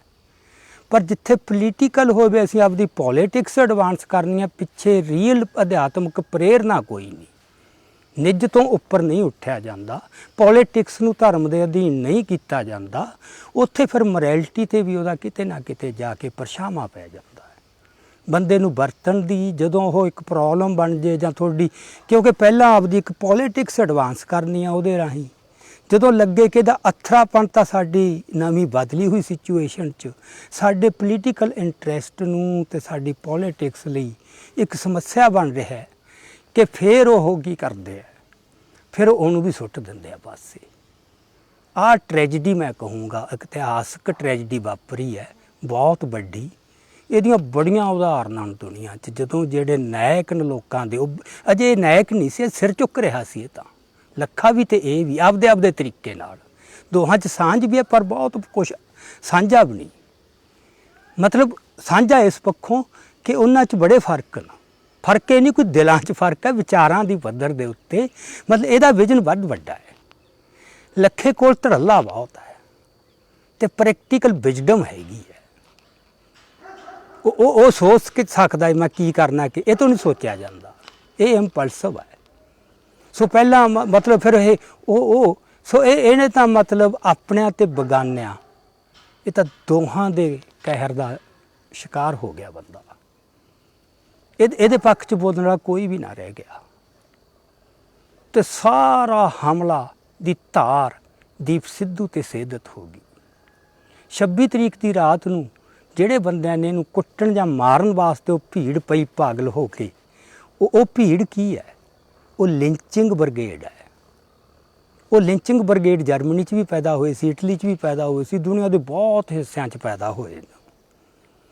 ਤੇ ਇੱਥੇ ਆਪਾਂ ਦੇਖ ਚੁੱਕੇ ਹਾਂ ਮੁਸਲਮਾਨਾਂ ਦੇ ਮਾਮਲੇ 'ਚ ਬੀਜੇਪੀ ਦੇ, ਉਹ ਜਦੋਂ ਬੰਦੇ ਦੀ ਭੀੜ ਦੀ ਇਹ ਮਾਨਸਿਕਤਾ ਬਣਦੀ ਹੈ ਨਾ ਕਿ ਨਫ਼ਰਤ ਨਾਲ ਅੰਨਾ ਹੁੰਦਾ ਹੈ, ਉਦੋਂ ਉਹਦੇ ਅੰਦਰ ਇਨਸਾਨ ਮਰ ਜਾਂਦਾ, ਉਹ ਤਾਂ ਫਿਰ ਹੈਵਾਨ ਜਾਗਦਾ ਹੈ। ਫਿਰ ਉਹ ਅੰਨਾ ਹੋ ਕੇ ਕੋਈ ਵੀ ਵੱਡੇ ਤੋਂ ਵੱਡਾ ਗੁਨਾਹ ਕਰ ਸਕਦਾ ਹੈ, ਉਹਨੂੰ ਉਦੋਂ ਕੋਈ ਪਤਾ ਨਹੀਂ, ਕੋਈ ਸੁੱਧ ਬੁੱਧ ਨਹੀਂ ਹੁੰਦੀ। ਇਹ ਅਸੀਂ 84 'ਚ ਦਿੱਲੀ ਦੀਆਂ ਗਲੀਆਂ ਤੇ ਵਿੱਚ ਦੇਖਿਆ, ਬਕਾਰੋ 'ਚ ਦੇਖਿਆ, ਕਾਨਪੁਰ ਦੇਖਿਆ, ਤੇ ਹੋਰ ਕਿੰਨੇ ਥਾਵਾਂ ਤੇ ਹਿੰਦੁਸਤਾਨ ਦੇ ਚੱਪੇ ਚੱਪੇ ਤੇ 84 'ਚ ਅਸੀਂ ਖੁਦ ਦੇਖ ਚੁੱਕੇ ਹਾਂ। ਇੱਕ ਭੀੜਾਂ ਪਾਗਲ ਬਣਦੀਆਂ, ਜਿਹੜਾ ਬੰਦਾ ਹੈ ਇਨਸਾਨ ਹੈ ਹੈਵਾਨ ਬਣਦਾ ਤੇ ਕਿਹੋ ਜਿਹੇ ਗੁਨਾਹ ਕਰਦਾ। ਸੋ ਇਹ ਸਮਰੱਥਾ ਲੈਫਟ 'ਚ ਜਿੰਨੀ ਬੀਜੇਪੀ 'ਚ ਹੈ ਉਨੀ ਲੈਫਟ 'ਚ ਹੈ। ਸੱਚ ਇਹ ਹੈ ਕਿ ਜਿੱਥੇ ਧਰਮ ਜਿਹੜਾ, ਧਰਮ 'ਚ ਬਹੁਤ ਸਮਰੱਥਾ ਹੁੰਦੀ ਹੈ, ਤੇ ਵਿਚਾਰਧਾਰਾ 'ਚ ਵੀ ਹੁੰਦੀ ਹੈ। ਤੇ ਧਰਮ 'ਚ ਇਹ ਉਦੋਂ ਆਉਂਦੀ ਹੈ ਜਦੋਂ ਧਰਮ ਰਾਜਸੀ ਵਿਚਾਰਧਾਰਾ ਬਣਦਾ ਹੈ। ਰਾਜਸੀ ਵਿਚਾਰਧਾਰਾ ਦਾ ਮਕਸਦ ਹੁੰਦਾ ਹੈ ਕਿ ਉਸ ਰਾਜਸੀ ਵਿਚਾਰਧਾਰਾ ਦੀ ਟੇਕ ਤੇ ਉਹਨੂੰ ਆਧਾਰ ਬਣਾ ਕੇ ਪੋਲੀਟੀਕਲ ਪਾਵਰ ਲੈਣੀ ਤੇ ਉਹਨੂੰ ਕਾਇਮ ਰੱਖਣਾ। ਬਸ ਇੱਥੋਂ ਤੱਕ ਸਰੋਕਾਰ ਸਿਮਟ ਜਾਂਦਾ ਹੈ। ਜੋ ਉਹਦੇ 'ਚ ਸਬਲਾਈਮ ਐਲੀਮੈਂਟ ਹੈ ਧਰਮ ਦਾ, ਜੋ ਵੱਡੇ ਮਾਨਵੀ ਜਾਂ ਇੱਕ ਬ੍ਰਹਿਮੰਡੀ ਕਾਇਨਾਤੀ ਸਰੋਕਾਰ ਹੈ, ਉਹ ਬਿਲਕੁਲ ਪਾਸੇ ਹੋ ਜਾਂਦੇ ਹੈ। ਧਰਮ ਕੋਈ ਵੀ ਹੈ ਜਦੋਂ ਰਾਜਸੀ ਵਿਚਾਰਧਾਰਾ ਬਣਦਾ, ਇਹ 'ਚ ਕੋਈ ਇਹ ਨਹੀਂ ਵੀ ਉਹਦੇ 'ਚ ਵੱਧ ਪੋਟੈਂਸ਼ੀਅਲ ਹੈ। ਇਹ ਠੀਕ ਹੈ ਕਿ ਹਿੰਦੂ ਧਰਮ 'ਚੋਂ ਵੱਧ ਪੋਟੈਂਸ਼ੀਅਲ ਹੈ, ਉਹਦੇ ਕੋਈ ਨਿਸ਼ਚਿਤ ਕਾਰਨ ਨੇ। ਮੈਂ ਕਿਸੇ ਈਰਖਾ ਜਾਂ ਪ੍ਰੈਜੂਡਿਸ 'ਚੋਂ ਨਹੀਂ, ਉਹ ਆਪਾਂ ਇਸ ਡਿਬੇਟ 'ਚ ਅੱਜ ਇੱਥੇ ਨਹੀਂ ਜਾਂਦੇ। ਸੋ ਉਹ ਤੇ ਲੈਫਟ ਦੀ ਵਿਚਾਰਧਾਰਾ 'ਚ ਇਹ ਅਥਾਹ ਸਮਰੱਥਾ ਸਾਰੀ ਦੁਨੀਆ 'ਚ ਦੇਖ ਲਿਆ, ਜਿੱਥੇ ਪਾਵਰ 'ਚ ਆਏ ਨੇ ਕਿ ਉਹ ਕਿਤੇ ਵੀ ਹਿਊਮਨਿਜ਼ਮ ਨਹੀਂ, ਉੱਥੇ ਇਨਸਾਨ ਮਰ ਜਾਂਦਾ। ਤਿੱਬਤ 'ਚ ਜੋ ਚੀਨ ਨੇ ਕੀਤਾ, ਬਾਕੀ ਰੂਸ 'ਚ ਤਾਂ ਕੋਈ ਅੰਤ ਹੀ ਕੋਈ ਨਹੀਂ। ਤੇ ਕਿਤੇ ਵੀ ਦੇਖ ਲਓ, ਇੱਥੇ ਅਸੀਂ ਉਹਦੇ ਦਰਸ਼ਨ ਕਰ ਰਹੇ ਹਾਂ। ਇਹ ਉਦਣ ਵਾਲੀਆਂ ਭੀੜਾਂ, ਇਹ ਲੈਫਟ ਵੱਲੋਂ ਇਨਸਾਨ ਨੂੰ ਹੈਵਾਨ ਕਿਵੇਂ ਬਣਾਉਣ ਦੀ ਸਮਰੱਥਾ, ਨਫ਼ਰਤ ਕਿੱਡੀ ਭੜਕਾਈ ਜਾ ਸਕਦੀ ਹੈ, ਬੰਦੇ ਨੂੰ ਕਿੱਡਾ ਵੱਡਾ ਦੁਸ਼ਮਣ ਬਣਾ ਕੇ ਸਾਹਮਣੇ ਪੇਸ਼ ਕੀਤਾ ਜਾ ਸਕਦਾ ਹੈ। ਲੋਕਾਂ ਦੇ ਅੰਦਰ ਜਿਹੜਾ ਮਤਲਬ ਲਿੰਚਿੰਗ ਭੀੜਾਂ ਬਣਾਉਣੀਆਂ, ਉਹਨਾਂ ਨੂੰ ਮਤਲਬ ਨਫ਼ਰਤ ਨਾਲ ਅੰਨੇ ਕਰ ਦੇਣਾ, ਪਾਗਲ ਕਰ ਦੇਣਾ, ਇਹ ਸਮਰੱਥਾ ਹਿੰਦੂ ਧਰਮ 'ਚ ਬਾਕੀ ਧਰਮਾਂ ਦੇ ਥੋੜ੍ਹੀ ਜਿਹੀ ਸ਼ਾਇਦ ਜ਼ਿਆਦਾ ਹੈ। ਪਰ ਇਹ ਕੋਈ ਐਡੀ ਗੱਲ ਬਣੀ, ਇਹ ਹੋਰਾਂ ਧਰਮਾਂ 'ਚ ਵੀ ਇਹ ਪ੍ਰਗਟ ਹੋਈ ਹੈ ਤੇ ਹੋ ਰਹੀ ਹੈ। ਸੋ ਉਹਦੇ 'ਚ ਗੱਲ ਇਹ ਹੁੰਦੀ ਹੈ ਕਿ ਜਦੋਂ ਕੋਈ ਧਰਮ ਜਿਹੜਾ ਨਾ, ਉਹ ਇੱਕ ਰਾਜਸੀ ਵਿਚਾਰਧਾਰਾ 'ਚ ਪਲਟ ਦਿੱਤਾ ਜਾਂਦਾ ਹੈ। ਰਾਜਸੀ ਵਿਚਾਰਧਾਰਾ ਕੀ ਹੁੰਦੀ ਹੈ ਕਿ ਤੁਸੀਂ ਉਸ ਵਿਚਾਰਧਾਰਾ ਦੇ ਆਸਰੇ ਸਟੇਟ ਪਾਵਰ ਹੱਥ 'ਚ ਲੈਣੀ ਹੈ, ਰਾਜ ਆਪਦੇ ਹੱਥ 'ਚ ਲੈਣਾ ਤੇ ਫਿਰ ਉਹਨੂੰ ਕਾਇਮ ਰੱਖਣਾ। ਕਾਂਗਰਸ ਨੇ ਜਾਂ ਭਾਰਤ ਦਾ ਜਿੰਨਾ ਵੀ ਇਹ ਵਰਗ ਹੈ ਹਾਕਮ, ਇਹਨਾਂ ਨੇ ਰਾਸ਼ਟਰਵਾਦ ਨੂੰ ਇੱਕ ਵਿਚਾਰਧਾਰਾ ਦੇ ਤੌਰ ਤੇ ਲਿਆ ਤੇ ਹਰ ਵਿਚਾਰਧਾਰਾ 'ਚ ਪੋਟੈਂਸ਼ੀਅਲ ਹੈ ਕਿ ਉਹ ਲੋਕਾਂ ਦੇ ਮਨਾਂ 'ਚ ਇੱਕ ਦੁਸ਼ਮਣ ਦਾ ਇਮੇਜ ਬਣਾ ਕੇ ਟਿਕ ਕੇ ਦੁਸ਼ਮਣ ਫਰਜ਼ੀ ਉਹਦੇ ਖਿਲਾਫ ਨਫ਼ਰਤ ਭੜਕਾ ਸਕਦੇ ਨੇ ਤੇ ਲੋਕਾਂ ਦੇ ਵਿਸ਼ਾਲ ਹਿੱਸਿਆਂ ਦੀ ਹਮਾਇਤ ਲੈ ਸਕਦੇ ਨੇ। ਸੋ ਹਰ ਰਾਜਸੀ ਵਿਚਾਰਧਾਰਾ 'ਚ ਜੇ ਸਿੱਖ ਧਰਮ ਨੂੰ ਕੋਈ ਰਾਜਸੀ ਵਿਚਾਰਧਾਰਾ ਬਣਾਉਂਦਾ, ਉਹਦੇ 'ਚ ਵੀ ਇਹ ਪੋਟੈਂਸ਼ੀਅਲ ਆਊਗਾ। ਸੋ ਉਹਦੇ ਨਾਲ ਜਿਹੜਾ ਧਰਮ ਦਾ ਉਦਾਤ ਪੱਖ ਹੈ, ਸਬਲਾਈਮ ਐਲੀਮੈਂਟ, ਉਹ ਪਾਸੇ ਰਹਿ ਜਾਂਦਾ ਹੈ। ਧਰਮ ਦੇ ਸਰੋਕਾਰ ਤਾਂ ਸਮੁੱਚੇ ਮਾਨਵਵਾਦੀ ਜਾਂ ਕਾਇਨਾਤੀ ਨੂੰ, ਮਾਨਵ ਤੱਕ ਵੀ ਕੀ, ਉਹਦੇ 'ਚ ਤਾਂ ਜੋ ਵੀ ਕਾਇਨਾਤ 'ਚ ਹੈ ਉਹ ਤਾਂ ਸਭ ਕੁਛ ਹੀ ਸ਼ਾਮਲ ਹੈ। ਉਹ ਜਿਹੜੀ ਹੈਗੀ ਹੈ ਨਾ, ਉਹ ਵਿਜ਼ਨ, ਉਹ ਦ੍ਰਿਸ਼ਟੀ, ਉਹ ਤਾਂ ਫਿਰ ਉਹ ਖਤਮ ਹੋ ਜਾਂਦੀ ਹੈ। ਫਿਰ ਤਾਂ ਬੰਦਾ ਬਹੁਤ ਨੈਰੋ, ਤੰਗ ਦਿਲ, ਅਸਹਿਣਸ਼ੀਲਤਾ ਤੇ ਨਫ਼ਰਤ ਨਾਲ ਮਤਲਬ ਡੰਗੇ ਹੀ ਰਹਿੰਦਾ ਹੈ। ਸੋ ਇਹ ਇੱਕ ਮਤਲਬ ਵਾਪਰਿਆ ਕਿ ਜਿਹੜਾ ਲੈਫਟ ਹੈ ਤੇ ਜਿਹੜਾ ਇਹ ਬੀਜੇਪੀ ਜਾਂ ਹਿੰਦੂਤਵੀ ਐਲੀਮੈਂਟ ਹੈ, ਇਹ ਦੋ ਜਿਨ੍ਹਾਂ 'ਚ ਇੰਨੀ ਸਮਰੱਥਾ ਹੈ ਇਹ ਕਾਰੇ ਕਰਨ ਦੀ, ਕਿਉਂਕਿ ਕਮਿਊਨਿਸਟਾਂ ਨੇ ਤਾਂ ਸਾਰੀ ਦੁਨੀਆ 'ਤੇ ਦਿਖਾਇਆ, ਜਿੱਥੇ ਵੀ ਪਾਵਰ ਹੱਥ 'ਚ ਆਈ ਹੈ ਉਹਨਾਂ ਨੇ ਕੀ ਕੀਤਾ, ਮਤਲਬ ਕਿੱਡੇ ਕਰੂਰ ਜ਼ੁਲਮ ਕਰ ਸਕਦੇ ਨੇ, ਕਿੰਨੇ ਕਠੋਰ ਹੋ ਸਕਦੇ ਨੇ ਇੱਕ ਖਤਰਾ ਖੜਾ ਕਰਕੇ। ਤੇ ਹਮੇਸ਼ਾ ਹੀ ਬੜੇ ਪਾਇਸ ਵਰਡਸ ਕਿ ਅਸੀਂ ਕੀ ਵਿਚਾਰ ਰਹੇ ਹਾਂ ਭਲਾ, ਉਹ ਬੜੇ ਸ਼ਬਦ ਹੈ ਇਹਨਾਂ ਕੋਲੇ, ਬੜੀ ਇਹਨਾਂ ਕੋਲ ਲਫਾਜੀ ਹੈ, ਉਹ ਕਲਾ ਬਹੁਤ ਹੈ ਇਹਨਾਂ ਕੋਲੇ ਭਾਸ਼ਣ ਦੀ। ਸੋ ਇਸ ਕਰਕੇ ਇਹ ਤਾਂ ਕਿਸੇ ਵੀ ਕ੍ਰਾਈਮ ਕਰਨ ਵਾਲਾ ਕਾਮਯਾਬ ਉਹ ਹੈ ਜਿਹੜਾ ਉੱਥੇ ਪਰਦਾ ਪਾ ਜੇ ਤੇ ਇੱਕ ਵੱਡੇ ਜੁਰਮ ਨੂੰ ਮਾਨਵਵਾਦੀ ਕਰਮ ਬਣਾ ਕੇ ਪੇਸ਼ ਕਰਦੇ। ਉਹ ਲੈਫਟ 'ਚ ਜਿੰਨੀ ਸਮਰੱਥਾ ਹੈ ਉਹ ਹੋਰ ਕਿਸੇ 'ਚ ਨਹੀਂ। ਸੋ ਇਸ ਕਰਕੇ ਹੁਣ ਸਿੱਖਾਂ ਸਾਹਮਣੇ ਪ੍ਰੋਬਲਮ ਇਹ ਆ ਗਈ ਹੈ ਕਿ ਦੋ ਵੱਡੀਆਂ ਧਰਾਵਾਂ, ਇੱਕ ਹਿੰਦੂਤਵੀ ਤੇ ਇੱਕ ਲੈਫਟ, ਜਿਨ੍ਹਾਂ ਦੋਹਾਂ 'ਚ ਹੀ ਅਥਾਹ ਸਮਰੱਥਾ ਹੈ ਲੋਕਾਂ ਦੇ ਅੰਦਰ ਨਫ਼ਰਤ ਅਸਹਿਣਸ਼ੀਲਤਾ ਭੜਕਾਉਣ ਦੀ, ਉਹ ਸਿੱਖਾਂ ਦੇ ਖਿਲਾਫ ਇਕੱਠੇ ਹੋ ਗਏ। ਸੋ ਉਹਦੀ ਇੱਕ ਝਲਕ ਮਤਲਬ ਉਹ ਦਿਖਾਈ ਆ ਉਹਨਾਂ ਨੇ ਦੀਪ ਦੇ ਮਾਮਲੇ 'ਚ ਤੇ ਇਸ ਅੰਦੋਲਨ ਦੌਰਾਨ, ਤੇ ਉਹਦਾ ਟੂਲ ਬਣ ਗਏ, ਮੈਨੀਪੂਲੇਟ ਕਰ ਲਏ ਉਹਨਾਂ ਨੇ ਜਿਹੜਾ ਨੌਨ ਲੈਫਟ ਸਿੱਖ ਜਾਂ ਜਿਹੜੀਆਂ ਨੌਨ ਲੈਫਟ ਕਿਸਾਨ ਯੂਨੀਅਨਾਂ ਨੂੰ।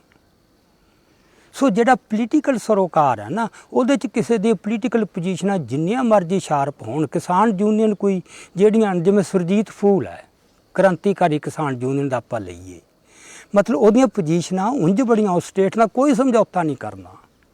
ਉਹ ਖੁਦ ਸ਼ਿਕਾਰ ਹੋ ਰਹੇ ਨੇ, ਉਹ ਤਾਂ ਇੰਨੀ ਵਾਰ ਕੇਸ ਬਣੇ ਨੇ, ਉਹ ਕੁੱਟ ਖਾਧੀ ਆ ਉਹਨੇ, ਪਰ ਸਭ ਤੋਂ ਵੱਧ ਨਫ਼ਰਤ ਜਿਹੜੀ ਉਗਲੀ ਦੀਪ ਸਿੱਧੂ ਦੇ ਖਿਲਾਫ, ਉਹ ਉਹਨੇ ਉਗਲੀ, ਕਿਉਂਕਿ ਇੱਕ ਅਸਹਿਣਸ਼ੀਲਤਾ, ਇੱਕ ਖਤਰਾ ਦਿਸਦਾ ਹੈ ਕਿ ਸਾਡੇ ਸਪੇਸ ਨੂੰ ਕੋਈ ਹੋਰ ਨਾ ਆ ਕੇ ਮੰਨ ਲੇ। ਇਹ ਵੈਸਟਡ ਇੰਟਰਸਟ ਇੱਕ ਮਲਕੀਅਤ ਬਣ ਜਾਂਦੀ ਹੈ, ਜਥੇਬੰਦੀ ਵੀ ਤੇ ਲਹਿਰ ਵੀ ਬੰਦੇ ਦੀ ਬਿਲਕੁਲ ਨਿੱਜੀ ਜਿਵੇਂ ਹੁੰਦਾ। ਉਹ ਰੁਤਬਾ ਹੀ ਐਡਾ, ਪ੍ਰਧਾਨ ਜੀ ਜਿਹੜਾ ਕਹਾਉਣਾ ਨਾ, ਇਹ ਭੁੱਸ ਬਹੁਤ ਹੀ ਹੈਗਾ ਜਦੋਂ ਬੰਦੇ ਨੂੰ ਪ੍ਰਧਾਨ ਵਾਲੀ ਪੋਜੀਸ਼ਨ ਕਿਤੇ ਖੁੱਸਦੀ ਜਾਂਦੀ ਹੈ। ਸੋ ਇਹਦੇ ਵਿੱਚ ਮੇਨ ਵਿਕਟਮ ਜਾਂ ਇਹ ਕਹਿ ਲਓ ਸ਼ਿਕਾਰ ਬਣਿਆ ਜਿਹੜਾ ਜਗਜੀਤ ਸਿੰਘ ਡੱਲੇਵਾਲ, ਇੰਨਾ ਨੇਕ ਬੰਦਾ ਹੈ ਪਰ ਕੋਈ ਵੀ ਪੋਲੀਟੀਕਲ ਦ੍ਰਿਸ਼ਟੀ ਨਹੀਂ, ਨੇਤਰ ਹੁੰਦੇ ਹੋਏ ਵੀ ਨੇਤਰਹੀਨ ਹੋ ਜਾਂਦਾ ਉਦੋਂ ਬੰਦਾ, ਉਹਨੂੰ ਦਿਸਦਾ ਨਹੀਂ ਕੁਛ, ਮੈਨੂੰ ਕੌਣ ਮੈਨੀਪੂਲੇਟ ਕਰ ਗਿਆ। ਸੋ ਜੋਗਿੰਦਰ ਯਾਦਵ ਨੇ ਆ ਇੱਕ ਬਹੁਤ ਵੱਡੀ ਕਰੂਰ ਸ਼ਰਾਰਤ ਕਰ ਗਿਆ ਆਪਦੀ ਸਿੱਖ ਦੁਸ਼ਮਣੀ ਚੋਂ, ਆਪਦੇ ਸੈਕੂਲਰਿਜ਼ਮ ਚੋਂ। ਸੋ ਇਹ ਹੁਣ ਸਾਡਾ ਵੀ ਸਿੱਖਾਂ ਦੇ ਸਾਹਮਣੇ ਅੱਜ ਆਹ ਹਾਲਤ ਹੋ ਗਈ। ਕਹਿਣ ਨੂੰ ਇਹ ਕਹਿਣਗੇ ਅਸੀਂ ਖਾਲਿਸਤਾਨੀਆਂ ਤੇ ਹਮਲੇ ਕਰਦੇ ਹਾਂ, ਐਕਚੁਅਲੀ ਸਿੱਖਾਂ 'ਚੋਂ ਉਹਨਾਂ ਨੂੰ ਟਾਰਗੇਟ ਕਰਨਗੇ ਜਿਹੜੇ RSS ਦੀ ਸਿੱਖਾਂ ਨੂੰ ਆਪਦੇ ਅੰਦਰ ਜਜ਼ਬ ਕਰਨ ਦੀ ਜਿਹੜਾ ਏਜੰਡਾ ਉਹਦੇ ਖਿਲਾਫ ਖੜ੍ਹਦੇ ਨੇ, ਉਹਨਾਂ 'ਤੇ ਚੁਣਵਾਂ ਅਟੈਕ ਕੀਤਾ ਜਾਊ। ਸ਼ੁਰੂ ਦੀਪ ਤੋਂ ਹੋ ਗਿਆ ਜਾਂ ਲੱਖੇ ਤੋਂ ਹੋਇਆ, ਇਹ ਉੱਥੋਂ ਤੱਕ ਨਹੀਂ ਰਹਿਣਾ, ਇਹਦਾ ਦਾਇਰਾ ਵੱਧਦਾ ਤੁਰਿਆ ਜਾਊ। ਇਹ 'ਚ ਦੇਖੀ ਹੋਰ ਸ਼ਾਮਲ ਕਰਦੇ ਕਰਦੇ ਕਰਦੇ ਕਰਦੇ ਕਿੱਥੋਂ ਤੱਕ ਪਹੁੰਚ ਗਏ। ਸੋ ਇਸ ਗੱਲ ਵਾਸਤੇ ਸਿੱਖਾਂ ਨੂੰ ਤਿਆਰ ਰਹਿਣਾ ਚਾਹੀਦਾ, ਪਰ ਉਹ ਮਨ 'ਚ ਕੋਈ ਨਫ਼ਰਤ ਨਾ ਲਿਆਉਣ। ਬਹੁਤ ਕੁਝ ਚੱਲਣਾ ਪੈਣਾ। ਇਹ ਜਿਹੜਾ ਚੱਲਣਾ ਕਿਤੇ ਵੀ ਨਾ ਹਿੰਸਕ ਹੋਣਾ, ਨਾ ਕਿਸੇ ਨੇ ਹਥਿਆਰ ਚੁੱਕਣੇ ਨੇ। ਮੈਨੂੰ ਪੱਕਾ ਪਤਾ ਹੈ ਹੁਣ ਸਿੱਖ ਦੇ ਵਿੱਚ ਬਹੁਤ ਫਰਕ ਪਿਆ ਹੈ, ਗੁਰੂ ਦੀ ਬੜੀ ਮਿਹਰ ਹੋਈ ਹੈ, ਗੁਰੂ ਦੇ ਬਹੁਤ ਨੇੜੇ ਹੋਇਆ, ਜਿਹੜਾ ਜਜ਼ਬਾ ਪ੍ਰਗਟ ਹੋਇਆ। ਹੁਣ ਇਹ ਦੋਨੋਂ ਬੰਦੇ ਜਿਹੜੇ ਨਾਇਕ ਦੇ ਇੱਕ ਲੱਛਣ ਦਿਖਾ ਰਹੇ ਨੇ ਜਾਂ ਉੱਭਰ ਕੇ, ਨਾਇਕ ਨਾ ਕਹੀਏ, ਪਾਪੂਲੈਰਿਟੀ ਜਿੰਨੀ ਹੋਈ ਹੈ, ਉਹ ਦੋਨੇ ਸਿੱਖੀ ਸਰੂਪ ਵਾਲੇ ਨਹੀਂ। ਸੋ ਇਹਨਾਂ ਗੱਲਾਂ 'ਚ ਵੀ ਮਤਲਬ ਵੀ ਇਹ ਕੋਈ ਹੋਰ ਗੱਲ ਵਾਪਰ ਰਹੀ ਹੈ ਕਿਤੇ, ਗੁਰੂ ਦੀ ਜਿਹੜੀ ਹੈਗੀ ਨਾ ਯਾਦ, ਉਹ ਮੁੜ ਕੇ ਵੱਲ ਲੋਕਾਂ ਦੇ ਮਨਾਂ 'ਚ ਪੈਦਾ ਹੋਵੇ, ਅਤੇ ਇਹਨੇ ਸਿੱਖਾਂ ਨੂੰ ਬਚਾਉਣਾ ਹੈ। ਹੋਣਗੇ ਪਤਾ ਨਹੀਂ ਅਗਲੇ ਕੌਣ ਬੰਦੇ ਨੇ ਜਿਹੜੇ ਜੇਲ੍ਹਾਂ 'ਚ ਜਾਣਗੇ, ਜਿਨ੍ਹਾਂ 'ਤੇ ਜ਼ਬਰ ਹੋਊਗਾ, ਉਹ ਕੋਈ ਵੀ ਅਜੇ ਘੇਰਾ ਉਹਦਾ ਵਧਣਾ ਹੈ, ਪਰ ਸਿੱਖਾਂ ਨੂੰ ਤਿਆਰ ਰਹਿਣਾ ਚਾਹੀਦਾ ਹੈ। ਕੋਈ ਗੱਲ ਨਹੀਂ, ਇਹ ਪਹਿਲਾ ਮੌਕਾ ਨਹੀਂ, ਸਬਰ ਰੱਖੋ, ਸਿਦਕ।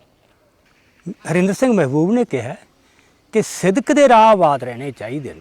ਜੇ ਸਿਦਕ ਦੇ ਰਾਹ ਆਬਾਦ ਹਨ, ਫਿਰ ਮਿੱਟੀ ਦੇ ਕਣਾਂ 'ਚੋਂ ਵੀ ਖਾਲਸਾ ਪ੍ਰਗਟ ਹੋ ਜੂ, ਖਾਲਸਾ ਆਪਦੀ ਰਾਖ 'ਚੋਂ ਵੀ ਪ੍ਰਗਟ ਹੁੰਦਾ। ਕਖਨੂੰ ਸਾਨੂੰ ਬਾਰ ਦਿਖਾਇਆ, ਬੜੇ ਆਏ ਨੇ ਵੀ ਪੰਜਾਬ ਦੀ ਧਰਤੀ ਤੋਂ ਜਿਹੜੀ ਗੁਰੂ ਜੜ ਲਾ ਗਏ ਗੁਰਮਤਿ ਚਿੰਤਨ ਦੀ, ਉਹ ਪੁੱਟ ਦਿੱਤੀ ਜਾਵੇ। ਬਹੁਤ ਆਏ, ਬੜੇ ਯਤਨ ਹੋਏ, ਪਰ ਉਹ ਆਪ ਸਾਰੇ ਜਿਹੜੇ ਪੁੱਟਣ ਆਏ ਸੀ, ਉਹ ਆਪ ਹੀ ਉਹਨਾਂ ਦੀਆਂ ਜੜ੍ਹਾਂ ਪੁੱਟੀਆਂ ਗਈਆਂ। ਕਿੱਡੀਆਂ ਸਲਤਨਤਾਂ, ਕਿਹੜੇ ਤਖਤ, ਕਿੰਨੀਆਂ ਸ਼ਾਨੋ ਸ਼ੌਕਤਾਂ ਕਿਧਰੇ ਗਈਆਂ, ਅਤੇ ਲੈਫਟ ਤਾਂ ਕਿਸੇ ਵੀ ਬਾਗ ਦੀ ਮੂਲੀ ਨਹੀਂ। ਸੋ ਹੁਣ ਜਿਹੜੀ ਹਿੰਦੂਤਵੀ ਸਟੇਟ ਹੈ, ਉਹਦੀ ਪਾਲਿਸੀ ਇਹ ਹੈ ਵੀ ਇੱਥੇ ਮਾਰਕਸੀ ਚਿੰਤਨ ਦੀ ਅਤੇ ਈਸਾਈ ਧਰਮ ਦੀ ਜੜ੍ਹ ਲਾਈ ਜਾਵੇ, ਜਿਹੜੇ ਸਿੱਖੀ ਦੀ ਜੜ੍ਹ ਨੂੰ ਖਤਮ ਕਰ ਸਕਣ। ਅਤੇ ਜਿਹੜੀ ਇਹਨਾਂ ਦੀ ਜੜ੍ਹ ਹੈ, ਉਹ ਤਾਂ ਵੱਟ 'ਤੇ ਮੂਲੀਆਂ ਜਿਵੇਂ ਪੁੱਟੀ ਦੀਆਂ, ਉਹ ਤਾਂ ਐਂ ਪੁੱਟ ਸੁੱਟ ਦੇਣਗੇ। ਖੈਰ ਇਹਨਾਂ ਨਾਲ ਵੀ ਨਹੀਂ ਵਾਪਰਨੀ। ਮੈਂ ਅੱਜ ਕਹਿਣਾ, ਇਹਨੂੰ 20 ਸਾਲ ਲੱਗ ਜਾਣ, 30 50 ਲੱਗ ਜਾਣ, ਇਹ ਨੋਟ ਕਰ ਲੈਣੀ ਚਾਹੀਦੀ ਹੈ। ਜੋ ਅੱਜ ਸਾਡੇ ਨਾਲ ਕਰ ਰਹੇ ਹੋ, 80 'ਚ ਵੀ ਕੀਤਾ ਤੁਸੀਂ ਸਰਕਾਰੀ ਸਰਪ੍ਰਸਤੀ ਨਾਲ। ਉਸੇ ਸਰਕਾਰ ਨੇ, ਉਸੇ ਰਾਜ ਨੇ ਇਦੋਂ ਵੀ ਭੈੜੀ ਤਰ੍ਹਾਂ ਤੁਹਾਨੂੰ ਕਰਨਾ ਹੈ, ਅਤੇ ਉਦੋਂ ਤੁਹਾਡੇ ਪੱਖ 'ਚ ਬੋਲਣ ਵਾਲਾ ਕੋਈ ਵੀ ਨਹੀਂ ਹੋਣਾ। ਅੱਜ ਤਾਂ ਅਸੀਂ ਜਿਹੜੇ ਵਿਜ਼ਨ ਲੈ ਕੇ ਚੱਲਦੇ ਹਾਂ, ਜਿਹੜੇ ਇੱਕ ਐਡੀ ਫਰਾਖਤ ਲਈ ਲੈ ਕੇ ਚੱਲਦੇ ਹਾਂ ਵੀ ਜ਼ਬਰ ਕਿਸੇ 'ਤੇ ਵੀ ਹੋਵੇ, ਉਹ ਸਾਡਾ ਹੀ ਹੈ। ਸੋ ਇਹ ਹੈ, ਤਿਆਰ ਰਹੋ, ਡੋਲਣਾ ਨਹੀਂ, ਸਿੱਖ ਸਿੱਖ 'ਚ ਬਹੁਤ ਕੁਝ ਆ ਗਿਆ, ਬੜਾ ਭਰੋਸਾ ਆ ਗਿਆ ਗੁਰੂ ਦੇ ਵਿੱਚ।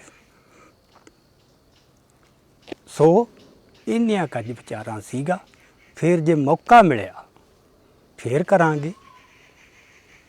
ਸੋ ਵਾਹਿਗੁਰੂ ਜੀ ਕਾ ਖਾਲਸਾ, ਵਾਹਿਗੁਰੂ ਜੀ ਕੀ ਫਤਿਹ। 26 ਜਨਵਰੀ ਨੂੰ ਦਿੱਲੀ ਅੰਦਰ ਜੋ ਘਟਨਾਵਾਂ ਵਾਪਰੀਆਂ ਅਤੇ ਉਸ ਤੋਂ ਬਾਅਦ ਜਿਸ ਕਿਸਮ ਦੀਆਂ ਨਾਟਕੀ ਘਟਨਾਵਾਂ ਤੇ ਉਹਨਾਂ ਦੀ ਲੜੀ ਵਾਪਰੀ ਹੈ ਤੇ ਅਜੇ ਵਾਪਰ ਰਹੀ ਹੈ, ਜਿਹੜੀ ਅਜੇ ਕਿਸੇ ਵੀ ਅੰਤਮ ਪੜਾਅ ਤੇ ਜਾਂ ਨਤੀਜੇ ਤੇ ਜਾਂ ਟੀਚੇ ਤੇ ਨਹੀਂ ਪਹੁੰਚੀ, ਅਜੇ ਉਹ ਜਾਰੀ ਹੈ ਤੇ ਅਜੇ ਭਵਿੱਖ ਅੰਦਰ ਅੰਦਾਜ਼ੇ ਲਾਏ ਜਾ ਸਕਦੇ ਨੇ ਕੀ ਕੁਛ ਹੋਣ ਵਾਲਾ ਹੈ। ਸੋ ਇਹ ਸਾਰੇ ਘਟਨਾਕ੍ਰਮ ਦੀ ਕੀ ਵਿਆਖਿਆ ਬਣਦੀ ਹੈ, ਅੱਜ ਦੀ ਜਿਹੜੀ ਗੱਲਬਾਤ ਹੈ ਉਹਦੇ 'ਚ ਆਪਾਂ ਮੁੱਖ ਤੌਰ ਤੇ ਇਸੇ ਬਾਰੇ ਗੱਲ ਕਰਾਂਗੇ। ਇਹ ਜੋ ਸਾਰਾ ਘਟਨਾਕ੍ਰਮ ਜੋ 26 ਨੂੰ ਵਾਪਰਿਆ ਤੇ ਉਸ ਤੋਂ ਬਾਅਦ ਜੋ ਵਾਪਰ ਰਿਹਾ ਹੈ, ਜੋ ਅੱਗੇ ਵੀ ਵਾਪਰਨਾ ਹੈ, ਉਹਦੇ ਦੋ ਵਿਸ਼ੇਸ਼ਤਾਵਾਂ। ਇੱਕ ਤਾਂ ਉਹ ਅਕਾਰਨ ਨਹੀਂ, ਉਹਦੇ ਨਿਸ਼ਚਿਤ ਕਾਰਨ। ਦੂਜਾ ਬਿਲਕੁਲ ਵੀ ਅਚਾਨਕ ਕੁਛ ਨਹੀਂ, ਇੱਕ ਲੰਮੇ ਚਿਰ ਤੋਂ ਘੜੀ ਤੇ ਅਮਲ ਵਿੱਚ ਲਿਆਂਦੀ ਜਾ ਰਹੀ ਨੀਤੀ ਦੇ ਵਿੱਚ ਦੇ ਉਹ ਵਿੱਚ ਹੀ ਫਿੱਟ ਹੁੰਦਾ ਹੈ। ਹਾਂ, ਉਹਦੇ 'ਚ ਉਤਰਾਅ ਚੜਾਅ ਜ਼ਰੂਰ ਆਉਂਦੇ ਨੇ ਅਤੇ ਕੁਛ ਰੱਦੋ ਬਦਲ ਵੀ ਹੁੰਦੀ ਹੈ, ਜਿਹਨੂੰ ਅਸੀਂ ਕਹਿੰਦੇ ਹਾਂ ਟੈਕਟੀਕਲ ਐਡਜਸਟਮੈਂਟਸ। ਸਿਚੁਏਸ਼ਨ ਮੁਤਾਬਕ ਉਹਦੇ ਵਿੱਚ ਕੁਛ ਅਦਲਾ ਬਦਲੀਆਂ ਕੀਤੀਆਂ ਜਾਂਦੀਆਂ ਨੇ। ਸੋ ਇਹਨੂੰ ਇਸ ਤਰ੍ਹਾਂ ਦੇਖਣਾ ਚਾਹੀਦਾ ਹੈ। ਅਤੇ ਉਹਦੇ 'ਚ ਆਪਾਂ ਸ਼ੁਰੂ ਕਰਦੇ ਹਾਂ ਇੱਥੋਂ ਕਿ ਜਦੋਂ ਦੀ BJP ਸੱਤਾ ਦੇ ਵਿੱਚ ਆਈ ਹੈ, ਮੋਦੀ ਦੀ ਸਰਕਾਰ 2014 ਤੋਂ, ਉਦੋਂ ਉਹਦੇ ਸਾਹਮਣੇ ਪੋਲੀਟੀਕਲ ਏਜੰਡਾ ਕੀ ਸੀ, ਇਹਦੇ ਬਾਰੇ ਆਪਾਂ ਬਹੁਤੀ ਗੱਲ ਨਹੀਂ ਕਰਨੀ। ਇਹ ਇੰਨੀ ਆਮ ਹੈ ਜਿਹੜੀ ਹਰ ਕਿਸੇ ਨੂੰ ਹੀ ਪਤਾ ਹੈ। ਪਰ ਅੱਜ ਜੋ ਘਟਨਾਕ੍ਰਮ ਵਾਪਰ ਰਿਹਾ ਉਹਦੇ ਨਾਲ ਜਿੰਨਾ ਕੁ ਉਹਦਾ ਸੰਬੰਧ ਜੁੜਦਾ ਆਪਾਂ ਉਨੀ ਕੀ ਗੱਲ ਕਰਾਂਗੇ।